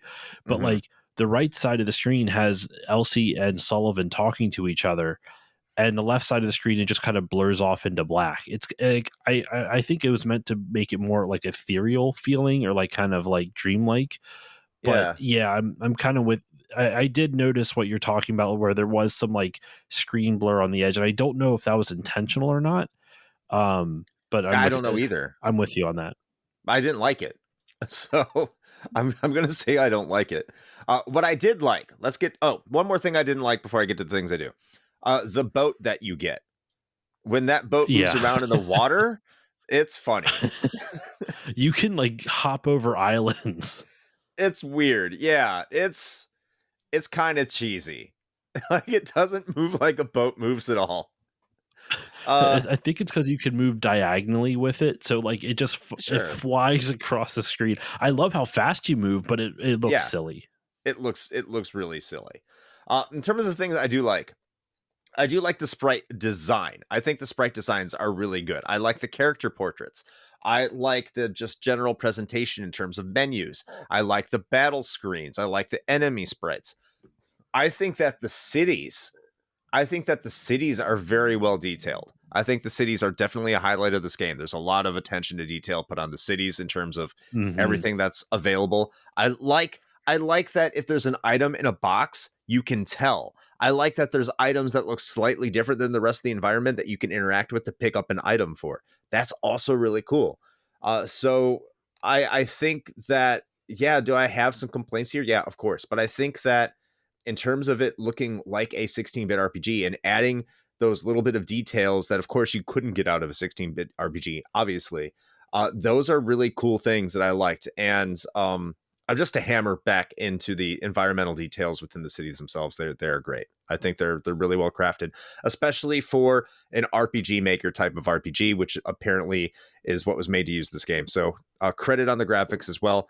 Not as much as the music, but definitely have to tip the cap in towards of the aesthetics overall. And the environments, again, it delivers on its promise of trying to be a retro-inspired 16-bit 2D Mm-hmm. RPG. So it does what it was trying to do. I also want to say real quick a couple things that when you were talking about it reminded me. One thing about the gameplay that kind of ties into like the visuals and the level design, but first, and it's something that I like. But first, a real quick minor criticism. I do think sometimes the stairs and the dimensionality of it is a little bit hard to tell. Like sometimes you can't tell if you're walking down a set of stairs or if you're walking on a roof or if it's something you can walk down at all. Sometimes it's hard to get like that because I understand it's like from a top down perspective, but on like this faux 3D angle, like 16-bit RPGs are, and that's fine. But I think sometimes there's a little bit of shading that could be added. I don't know if it's possible to be added, 16, with RPG Maker. But there's a couple times where like I couldn't tell where I needed to go because I couldn't tell if something was a roof or a set of stairs, if that Right. makes sense. Yeah. And there's times you could jump into the background. And that brings me up to the thing we forgot to bring up, jumping. And it kind of like interacts with the world around you and the visual design. You can actually have your character sprite jump in this game.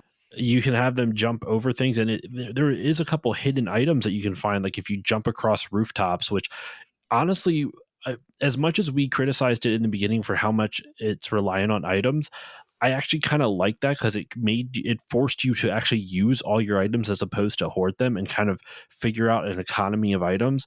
And exploring the world was rewarding because you could find more and more items to help you survive longer in combat. And I specifically like looking around like West City. There's so many times I would find like really good items like in chests hidden on roofs or in like basements and stuff like that. Especially by the end of the game, you get these things called like gilded poppies, which are supposed to be drugs. There's so many items that are just basically drugs in this Yeah. game. But it would like, I think it was either the gilded poppy or it was like, there was another item that you could do that would like resurrect your party member and also give them like a crap ton of health. And then Something the gilded mother. yeah, I forget what it is. But the Gilded Poppy was an item. It wouldn't resurrect your characters, but it would heal them a massive amount and it would permanently increase their HP. Yes, by 10. But Yeah. you don't get a Which, lot of them. So it's dude, almost I not had like like you don't. 30 by the end of the game. Yeah, but I wouldn't use them to exclusively raise your hit points. It's not. No, no, no. It's a nice side effect. I used it as like I especially used a lot of them on some of the secret bosses. Sure, that makes sense. That makes sense. And there's a part in the game you can buy it, but again, once you have the money to buy it, like, do you really want to buy it because you need that money to advance? So, Yep. I mean, is there anything else though that you would want to touch on in terms of all the non-spoilery stuff, music, gameplay, visuals, anything like that? And we can, if not, we can give our kind of final thoughts before we go hit the spoiler wall. no, let's get to the spoilers. All right. So before we get to the spoilers, would you recommend this game? That's what I want to do, just so that way anyone who doesn't want to know the story of this game and wants to experience it for themselves, would you recommend this game? And Chris, since you are the guest, I will You know what? Yeah, I'll let you go first. I was going to say you can have the final word, but damn it, Mhm. it's my show. I'm going to be selfish on this one. Fine with But me. yeah, what are you would you recommend this to other people? I would definitely recommend this game to other people. I think it's only like $15 right now on Steam. You're going to get about 20 hours out of it, which that's a good value for your buck right there. I know that some people are concerned about that. You're going to get a well-written game. You're going to get a game with good music, a good environmental setup. And this is a game in which the developer really cares about it being the best it could possibly be, and it's a developer with a singular vision, and it's an indie developer, so you're helping out somebody by buying a game. And I just wouldn't recommend this game just because it's an indie developed game with one person. If it was shit, I would tell you it was shit, but I do recommend it because it is a good game, and I think that there's even more potential there. And if Moonsoul Games goes on to do another game, this is a definite big stepping stone in order for them to do that. But this game needs to be a success, and I think it's worthy of that success. So go out, give it a shot. I don't know where the difficulty's at right now at the beginning of the game. It is somewhat difficult, even with it being rebalanced. Keep that in mind. It's not a cakewalk. It is going to test you in terms of how you strategize. A lot of those abilities I found that broke the game later on, they are later abilities.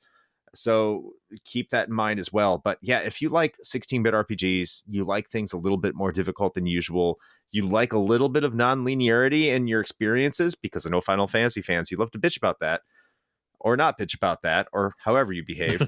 Whatever the problem is with Final Fantasy now, Whatever it someone's going to is. complain about it. Exactly. But I think it scratches all those issues for retro gamers like myself. So give it a look, give it a shot, help this developer out. I want to see more things from them, and that's where I stand right now. So hey, there you are. I'm in 100% agreement with you on this, Chris. I really did enjoy this game, and I'm grateful that you were on this episode, because I know, like, when you and I talk about games, like, you're not afraid to just talk about exactly how you feel, both good and bad, and you speak your mind in an objective way, and you try to be fair with your criticism. So I that to me, that means a lot. That's a big recommendation coming from you, because I know you're a big RPG fan, both Japanese or otherwise. So I'm glad you enjoyed this, and I enjoyed it as well.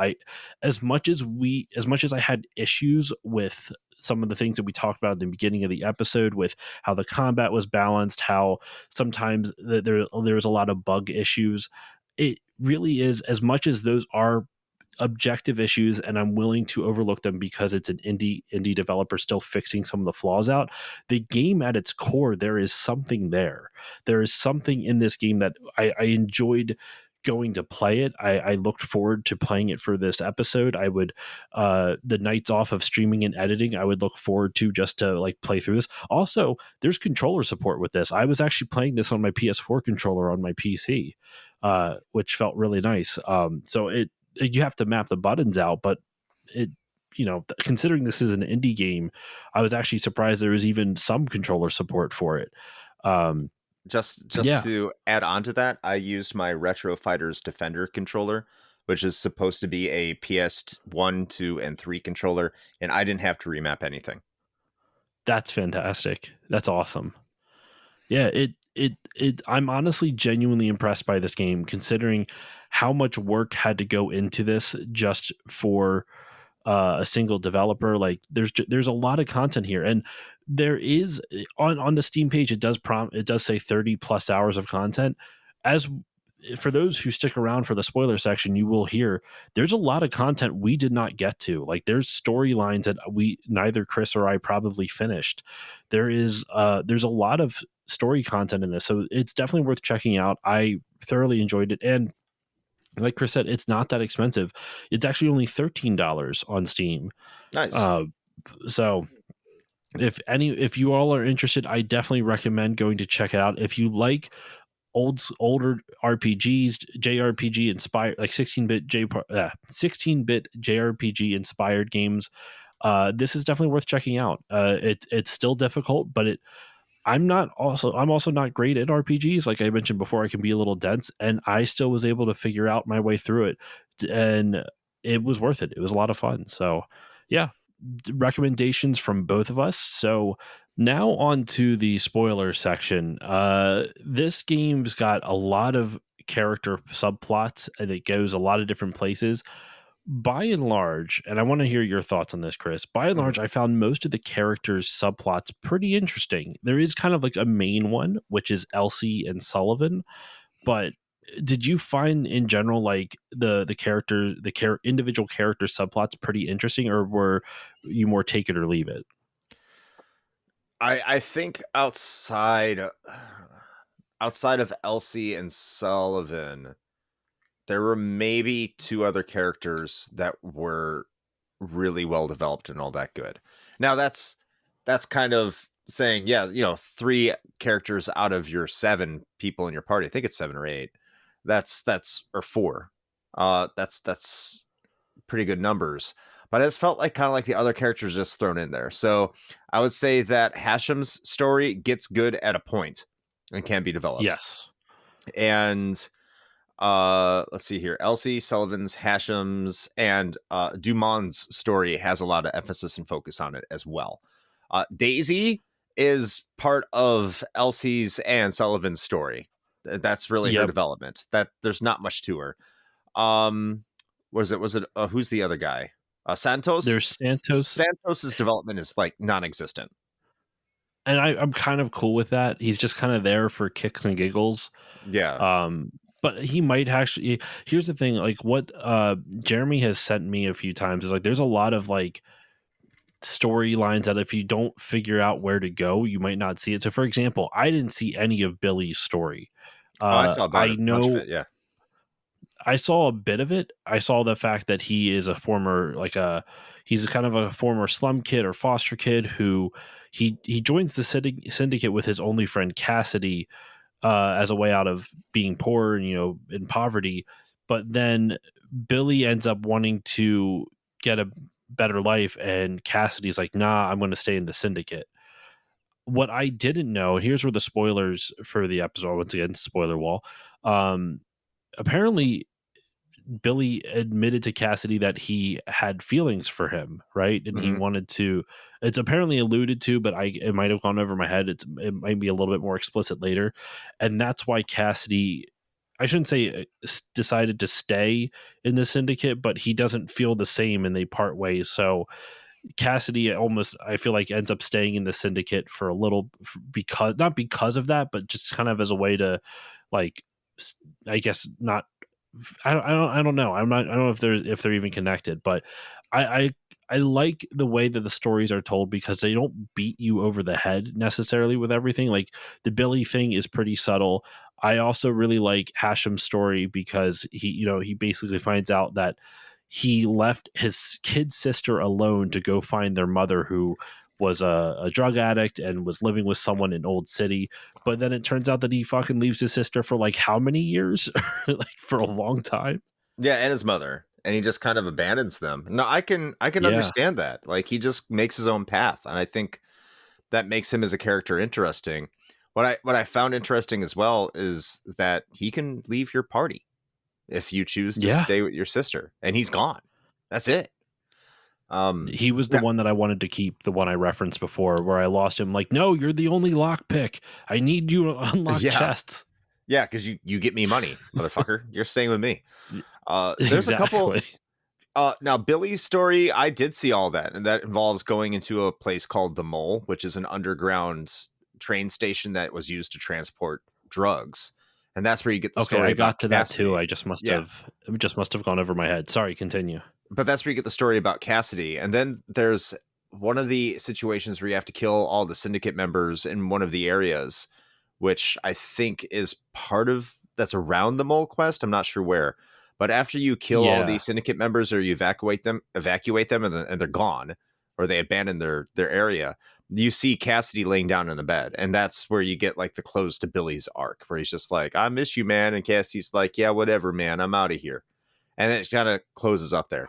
So the thing is that compared, I don't want to say that Billy's necessarily a bad character because he has more development than say Umaro from Final Fantasy VI or even Strago or Realm, Yeah. right? Like Yep. there's more to him than those characters. But in comparison to Hashem, in comparison to Sullivan or Elsie, in comparison to Dumont, he just doesn't compare.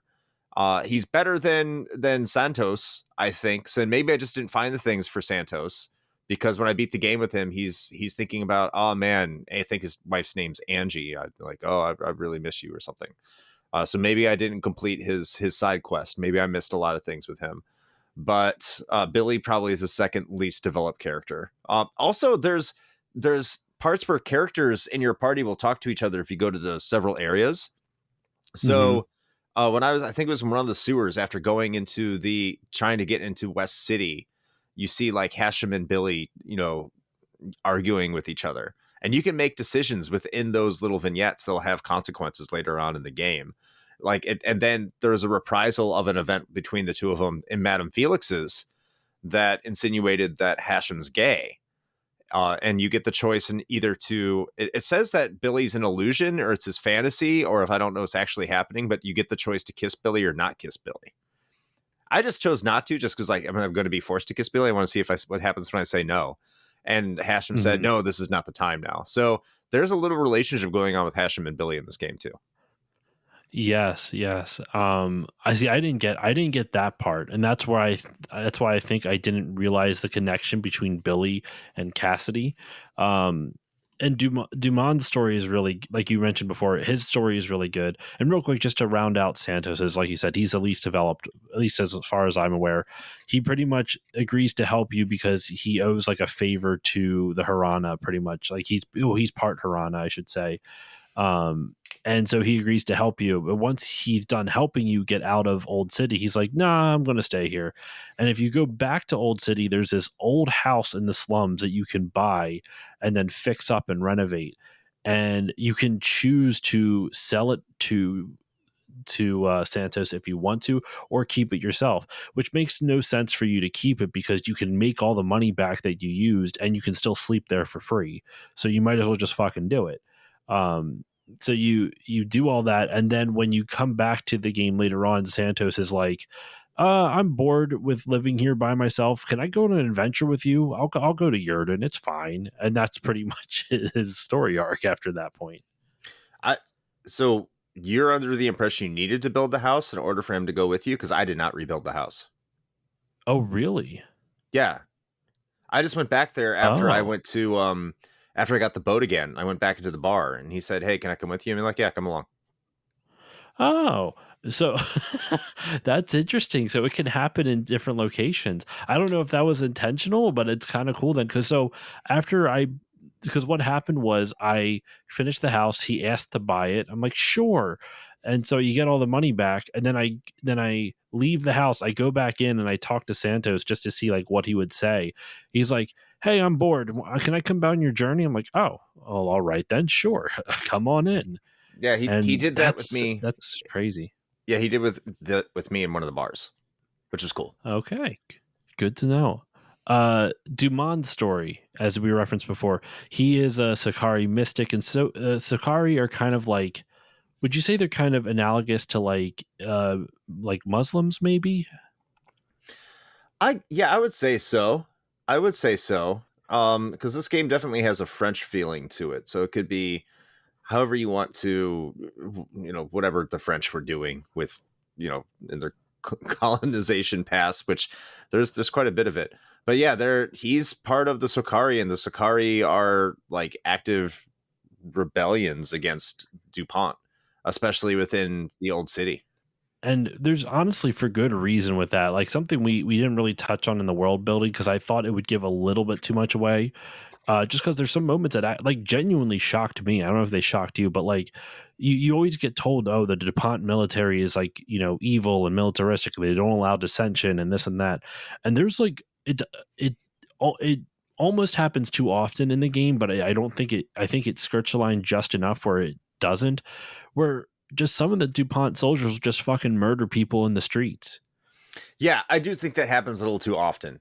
And the only reason I say it has too often, I'm with you, is because sometimes you go to, it's almost executed in the same way. When you get into a new city, you get into a new area, and it's like, oh, you can't do that. And then they shoot them. It's like, oh, be on your guard. It's like that's almost exactly how it developed the last time that happened. So it's like, whatever. But yeah, I mean, they are an authoritarian government. They are definitely, it seems like they're dictators. Demetrix, I guess, is like essentially a Demetrix, dictator. Demetrix, yeah. Demetrix, yeah. Who I I thought don't was know which is the originally, proper. where's that mansion? I know we're going to get off sidetracked Yeah. from Dumond real quick, but that mansion at the No, it's beginning fine. at the game, when you sneak into with Hashem, did you get to the guy at the top of the tower and talk to him? I think I might have say what did he say? Because you can refresh my memory. So if I did get it, I think I'll remember it. He asks if you want to fight him.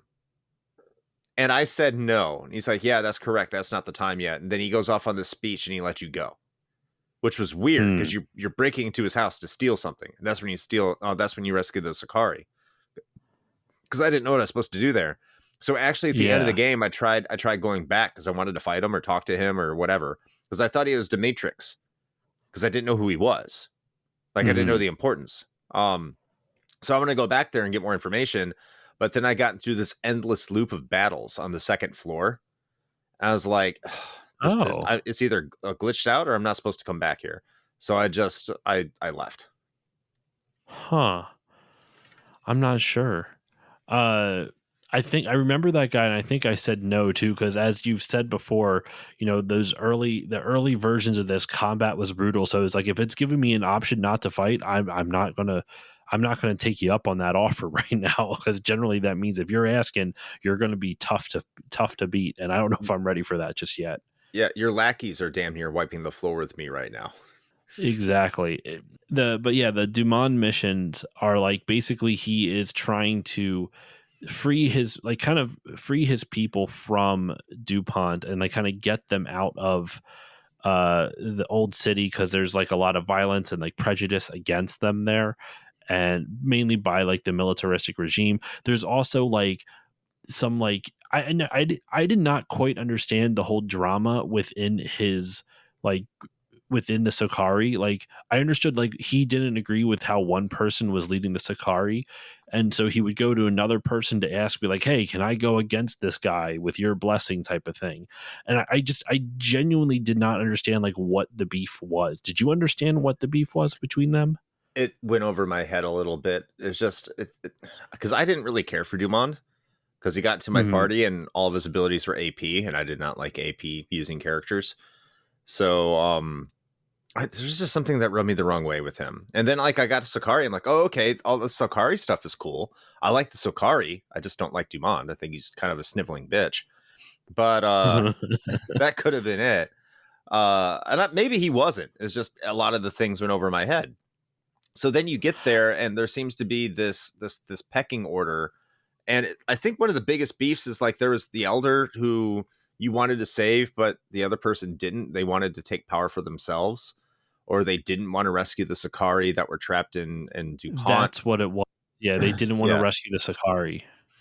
So he was like, well, I need to take control because it's not being read. It's not being led correctly. There's probably a lot more to it that I either can't remember right now or just didn't pay attention to. But because when he left my party, I'm like, oh, well, cool, fine, whatever. Like I wasn't too bad. I wasn't upset. Like, okay, bye. Too bad. So sad. Exactly. Because he does leave your party at the conclusion of that storyline.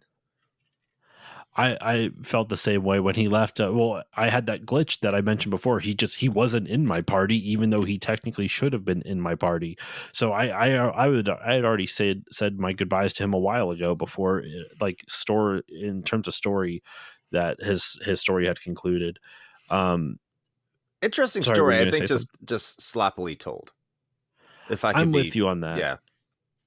And it's interesting because like we said, the writing in the game is good, and I do think like the dialogue and the writing is good. Just sometimes the plot can be a little bit hard to figure out, and I'm going to use that as a transition real quick into kind of the main plot of the game, which, to be clear, I actually think is pretty well told. Like I understand the plot dynamics of it, but the basically the big, not really twist, but the big moment at the end of like confronting Demetrix in Grand Soul. I had the reason I was saying sometimes it's a little confusing. Could you figure out what Grand Soul was? It to me it seems like it was like simulation theory. It kind of is a little bit. So I actually asked Jeremy on Instagram, like, what, like, in his own words, what is Moon Soul, or not Moon Soul, I'm sorry, Grand Soul. So real quick, just to get up to lead up to Grand Soul, the basic premise is that Sullivan, the other member of your party, he is part of the resistance group um going against the greater DuPont regime. His individual story I actually really like, where you find out that one of the higher up members of his resistance group is working with the people they are fighting against in order to keep the resistance and the war going on, so that way both sides can continue to profit. Well, it's almost like they're communist Russia and they're going against like Nazi Germany. Yeah. So Yeah. they Yeah. because I mean they use a lot of revolutionary kind of very communist / socialist language. The DRA does, who's going against DuPont, which is obviously their authoritarian nut jobs. And so like everyone's convinced that they're doing great things, but it's kind of like, no, we're going to prolong this for the greater good of all the elites. Like, what the fuck are you talking about? And that's Sullivan's rival. So it has a really good Yep. arc. And when he finally realizes that you can choose to like join him, I believe, or you can choose to fight him, which I was like, fuck that, I'm fighting this guy. Like, no way. You've caused people that I love to die. Fuck you. You're going down. Exactly. You can choose to like not kill him either. Yeah. Yeah. But does, like, you still don't, do you join him or you just choose not to kill him? I killed him, so I can't remember. It's like Okay. you're gonna die. I do find it funny that when you do that, it's like there's a little dialogue box that shows up, and it's like you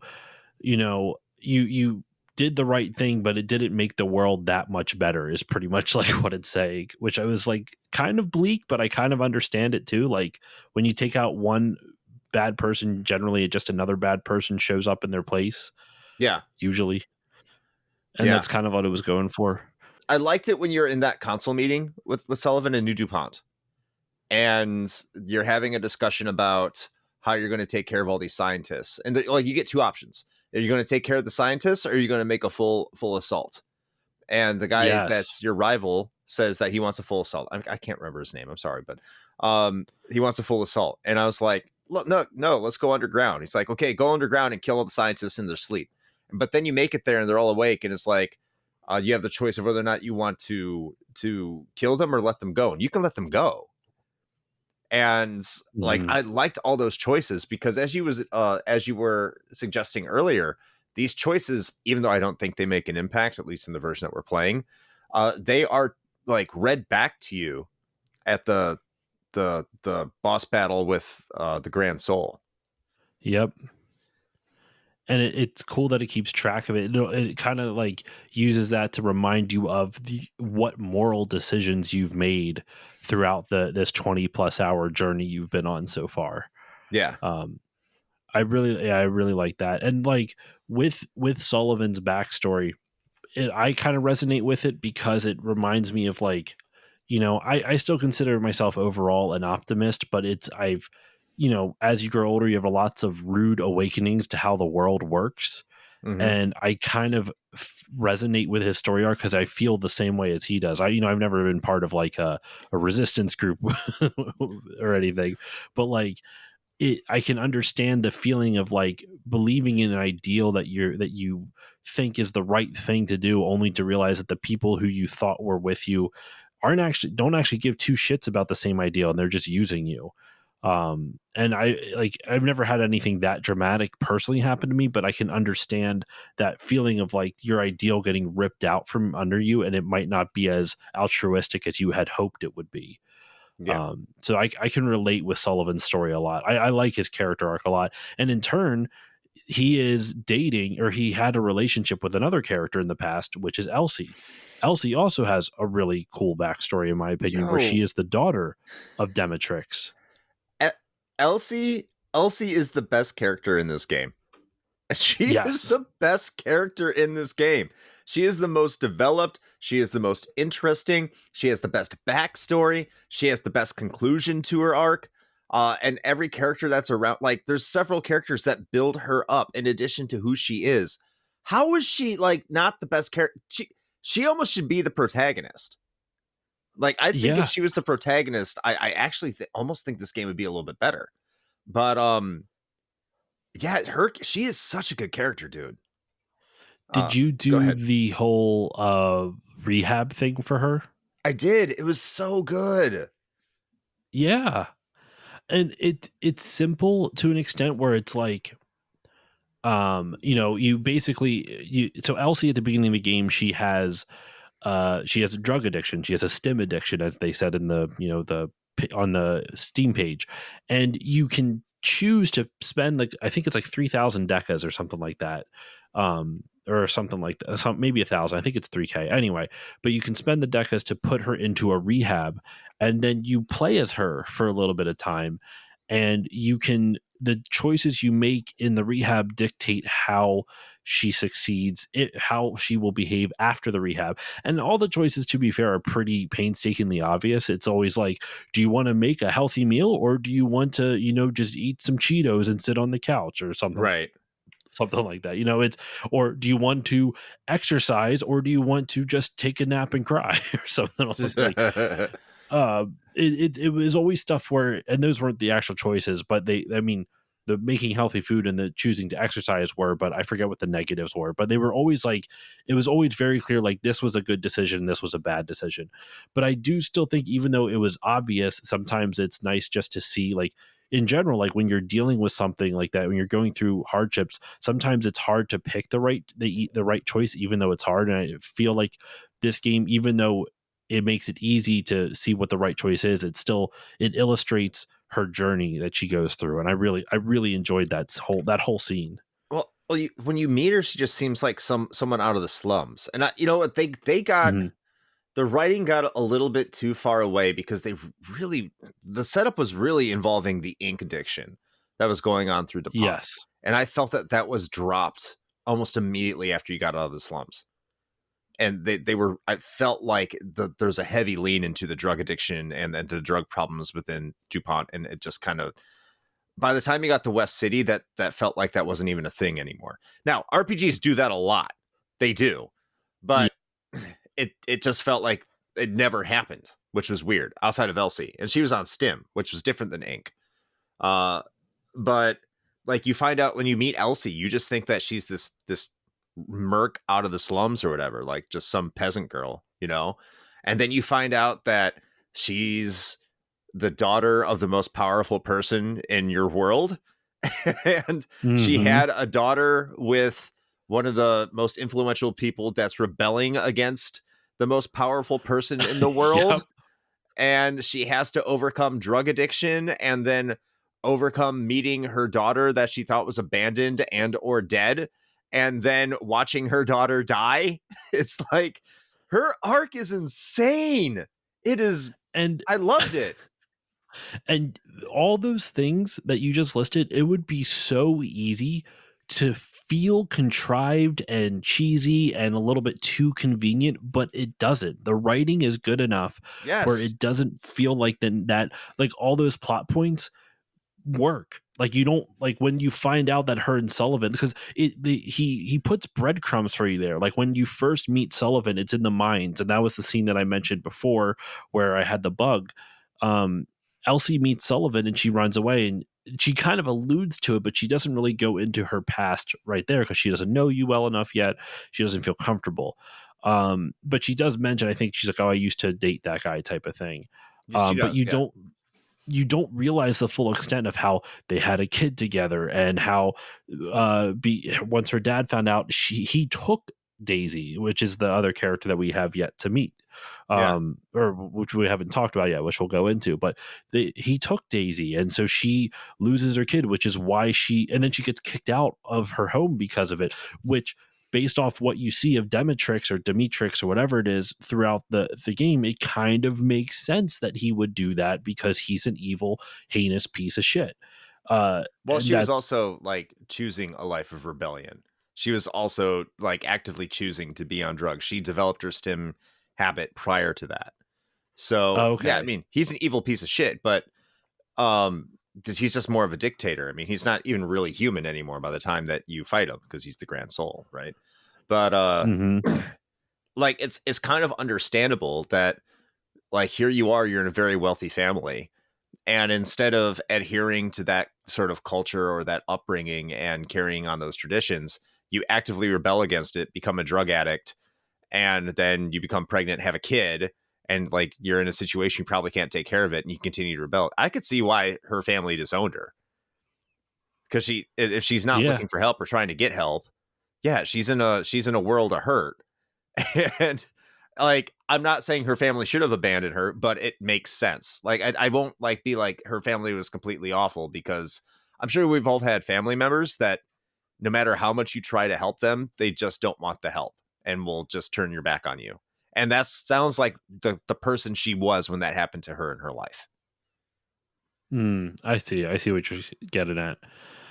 Um, yeah, man, I enjoyed her character arc a lot. And depending on the choices that you make, you do notice apparently, like, I guess if you choose like less kind, quote unquote, choices, then she might be a little bit more gruff as you play through the game. I'm really curious what the dialogue tree would be like for that, because if you make kind choices to, like, if you show her kindness, the way she reacts to things later on in the game, she changes. Like, you know, at the beginning she just starts off really gruff, and as you continue to show her kindness, she she'll maybe say something kind of rude or off the cuff, and then she'll kind of backtrack it a little bit and be like, I'm sorry, I didn't mean it that way, type of thing. And she, like, you can see her character growth not just in like the things that happen to her, but how her dialogue changes throughout the game, which I think is really cool.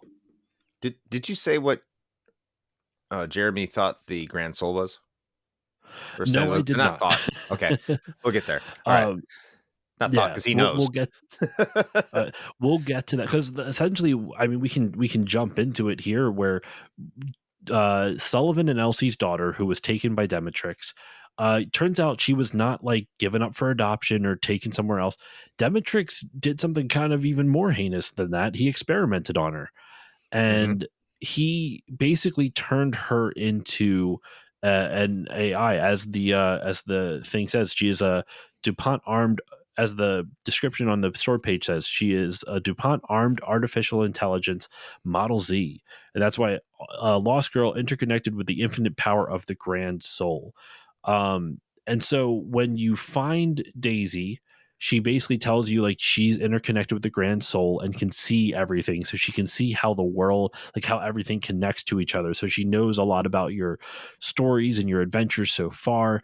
And basically she's telling you like, we have to stop Demetrix, because if he can obtain basically infinite consciousness within the Grand Soul, he will be able to take all the, basically it's just what is it, they do say this in the game, and I forgot exactly how they described it, but basically he can use the Grand Soul to harness the Eye of God, which is a powerful AI capable of connecting a human being to the infinite power and knowledge of the Grand Soul.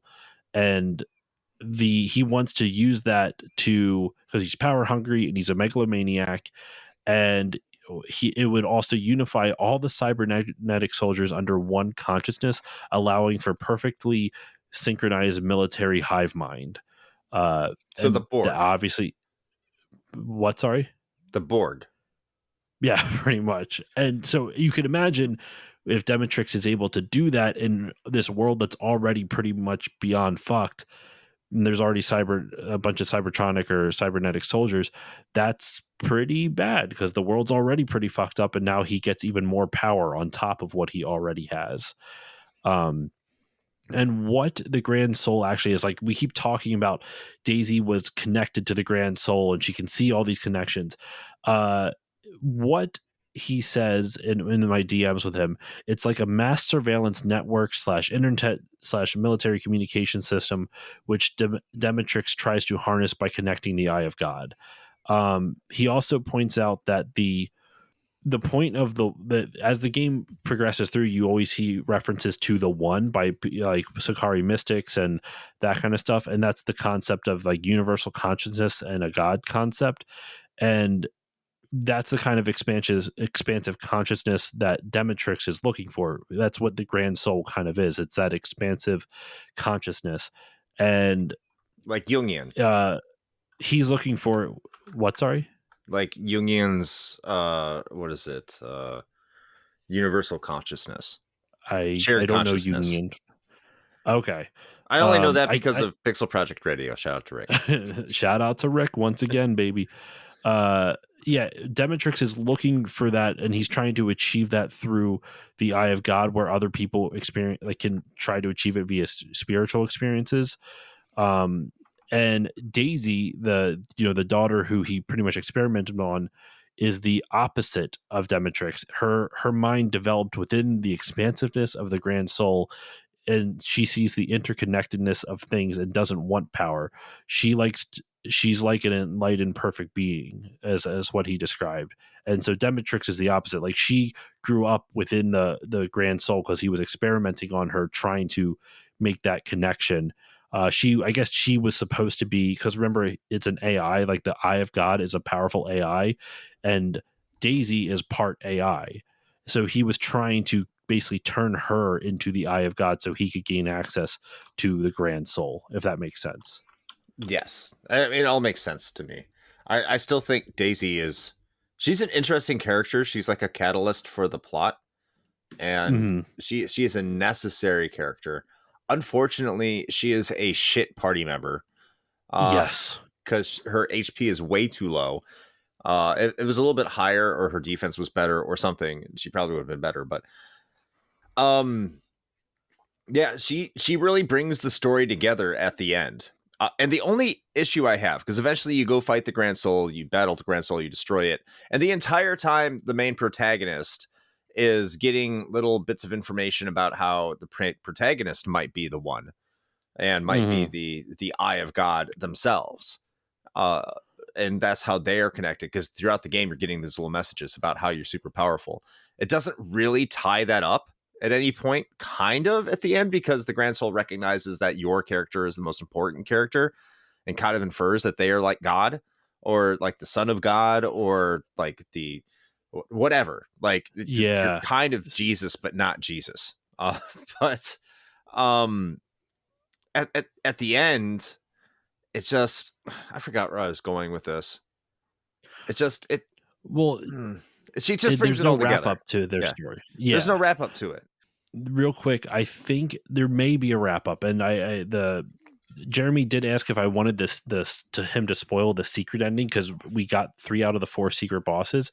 Supposedly, excuse me, if you beat all 4 secret bosses, that's where it would reveal like the true ending of the game. So my assumption is that if you can beat all 4 of those secret bosses, it will kind of give you that closure to your protagonist like story, like the weird like meta stuff that they've been doing to you, like talking about like you're meant for a bigger purpose and stuff like that.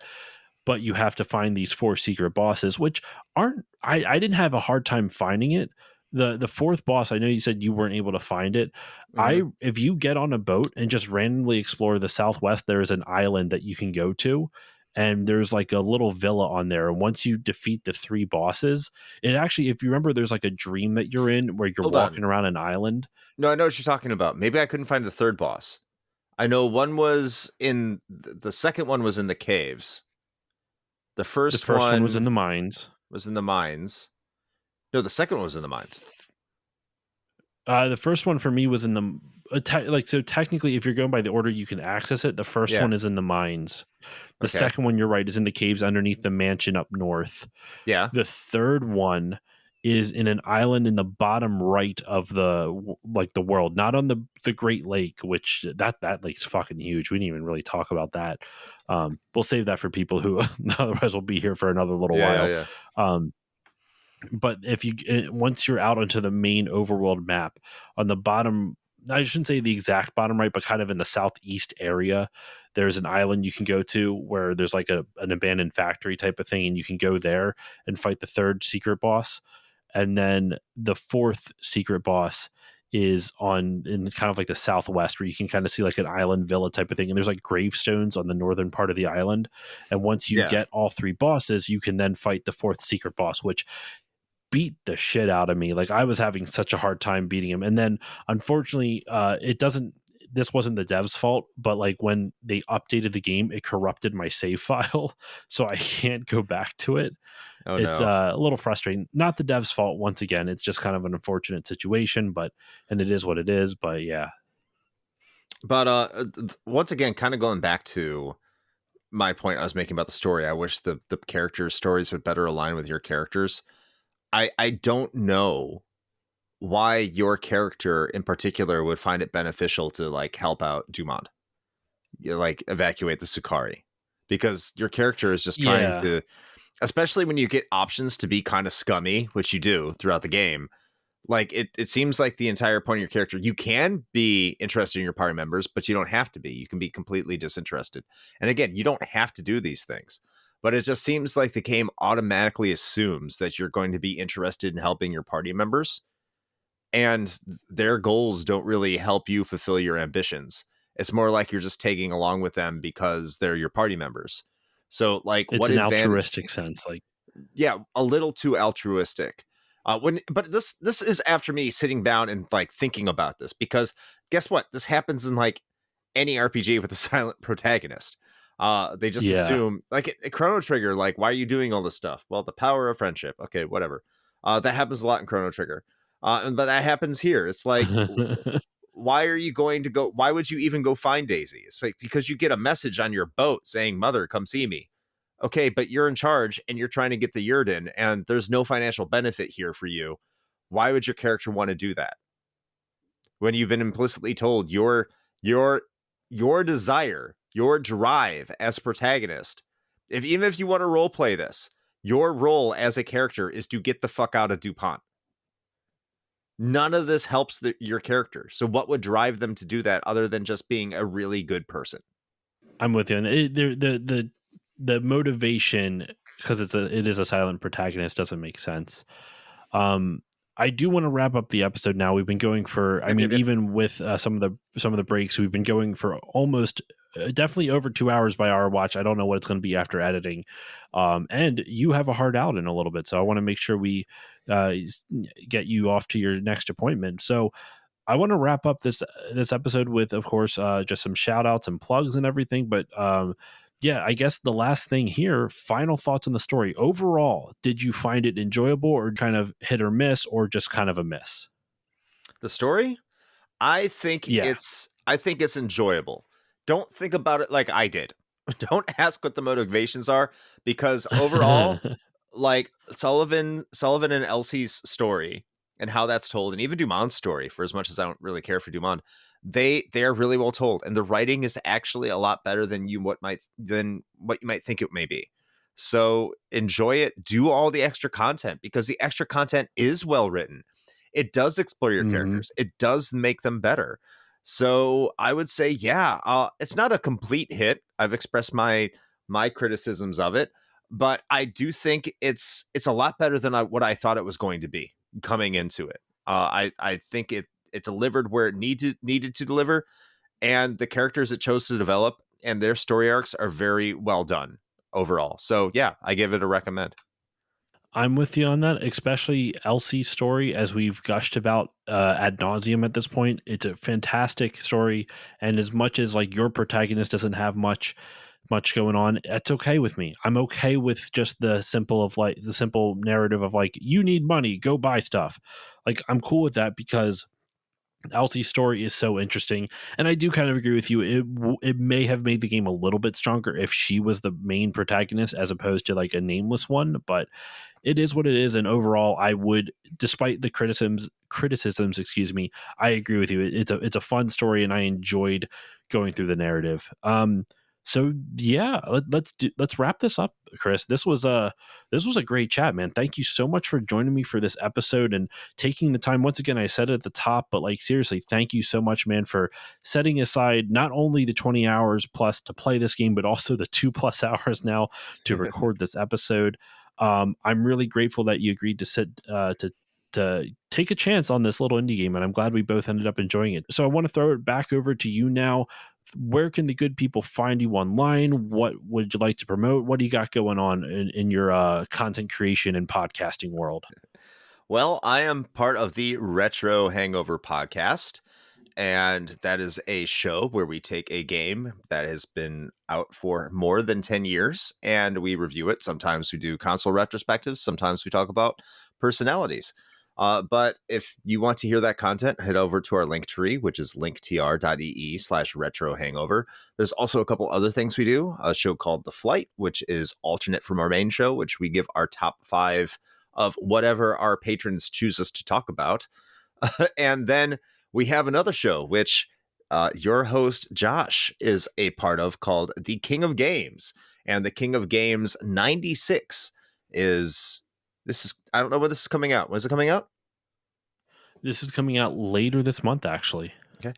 The King of Games 96, which debuts on May 21st. So it might already be out. It might not be, but it's debuting May 21st to the general public in the main feed. So if you want to hear that, where we take a bunch of games and we do a tournament and we discuss which one is the best game of that year, hey, check that out. And Josh Koval is part of that. So I really look forward to everyone checking that out. I really look forward to everyone checking out the episodes that Josh is on, because as always, he did a fantastic job. And I would hope to see you anywhere. That's me. And thanks, Josh, for having me on. I really do appreciate it. Dude, it's always a pleasure. I love having you on the show. And this was a fun one. It was a new challenge for I think for both of us. We never really, have you ever reviewed like a new game like this, like in this way? No, whether it's on your show or otherwise. This is new for me. I kind of like it. I like the fact that I didn't have a guide. I had to figure it out. That's a lost art. It really is. I honestly really like it. Anyway, we've talked it all out. I was about to go into it again. I'm like, you know what? We just spent 2 hours talking about this. Go play this game, y'all. It's fun. It's fun. Yeah. And everyone, please go check out Retro Hangover. I highly recommend that podcast. One of my favorites out there. I look forward to every episode. And yes, the King of Games is coming. And actually, I double checked the date, Chris. This episode will be out on May 26th on the public feed. So King of Games will be out by 4 or 5 days of that, or 5 or 6 days at that point. So go check out the King of Games. And for myself, you can follow me on Facebook, Twitter, Instagram, Blue Sky, Threads, all that good stuff at Still Loading Pod. Also Twitch at Still Loading Pod, where I try to stream twice a week, Tuesday and Saturday at 8 p.m. Eastern. If I was assuming that I don't have anything else going on, so you can check that out there. If you want to support the show, please consider giving it a 5-star rating or review on Apple Podcasts or whichever podcasting app you use. It helps more people find the show, and it pleases the algorithm gods, and they're a fickle mistress, so we have to please them. If you want to support the show monetarily, you can go over to patreon.com/stillloadingpod. For $1 a month, you get all the episodes earlier with better audio quality, along with patron voting rights, which gets a bunch of, which helps guide the direction of the show. And at the time this episode comes out, it won't be out for another month or so, but there will be an episode on Astral Chain, which was voted on by the patrons. So you can help guide, you can help pick other games like that for the show. Sorry, what were you saying? I said I voted for it. I'm enjoying it so far. It's a lot better than the last one that I think you also voted for, which was Zillion. Yes, I also voted for that one. That one to cause you pain. This one to cause you pleasure. Yeah, this one you get a little bit of both. Sometimes a little mix of the two. You never know. Yeah. So that's Patreon.com. That's for all at the $1 level. $3 a month, you get patron shout outs along with everything else, like you heard at the beginning of this episode. There's patron shout outs. For $4 a month, you get, once again, everything in the previous tiers, plus 2 mini bonus episodes every month, which covers a variety of topics. And for $5 a month, you get all the previous tiers plus access to Still Bonding, which is my monthly James Bond podcast where me and a bunch of friends bond over 007. Though I should probably start future-proofing this, because when the James Bond series is over, it's going to be some other movie franchise, which as of now is probably going to be Fast and Furious. So that'll be called Still Family. So just get ready for that in another couple of months, because we're getting close to the end of the Bond franchise. But yeah, patreon.com/stillloadingpod. That's all the stuff there. So that's it. That's all the time I got for you, Chris. Once again, my friend, thank you for joining me. And thank you for having me. And with all that said, listeners, I will see you all next time.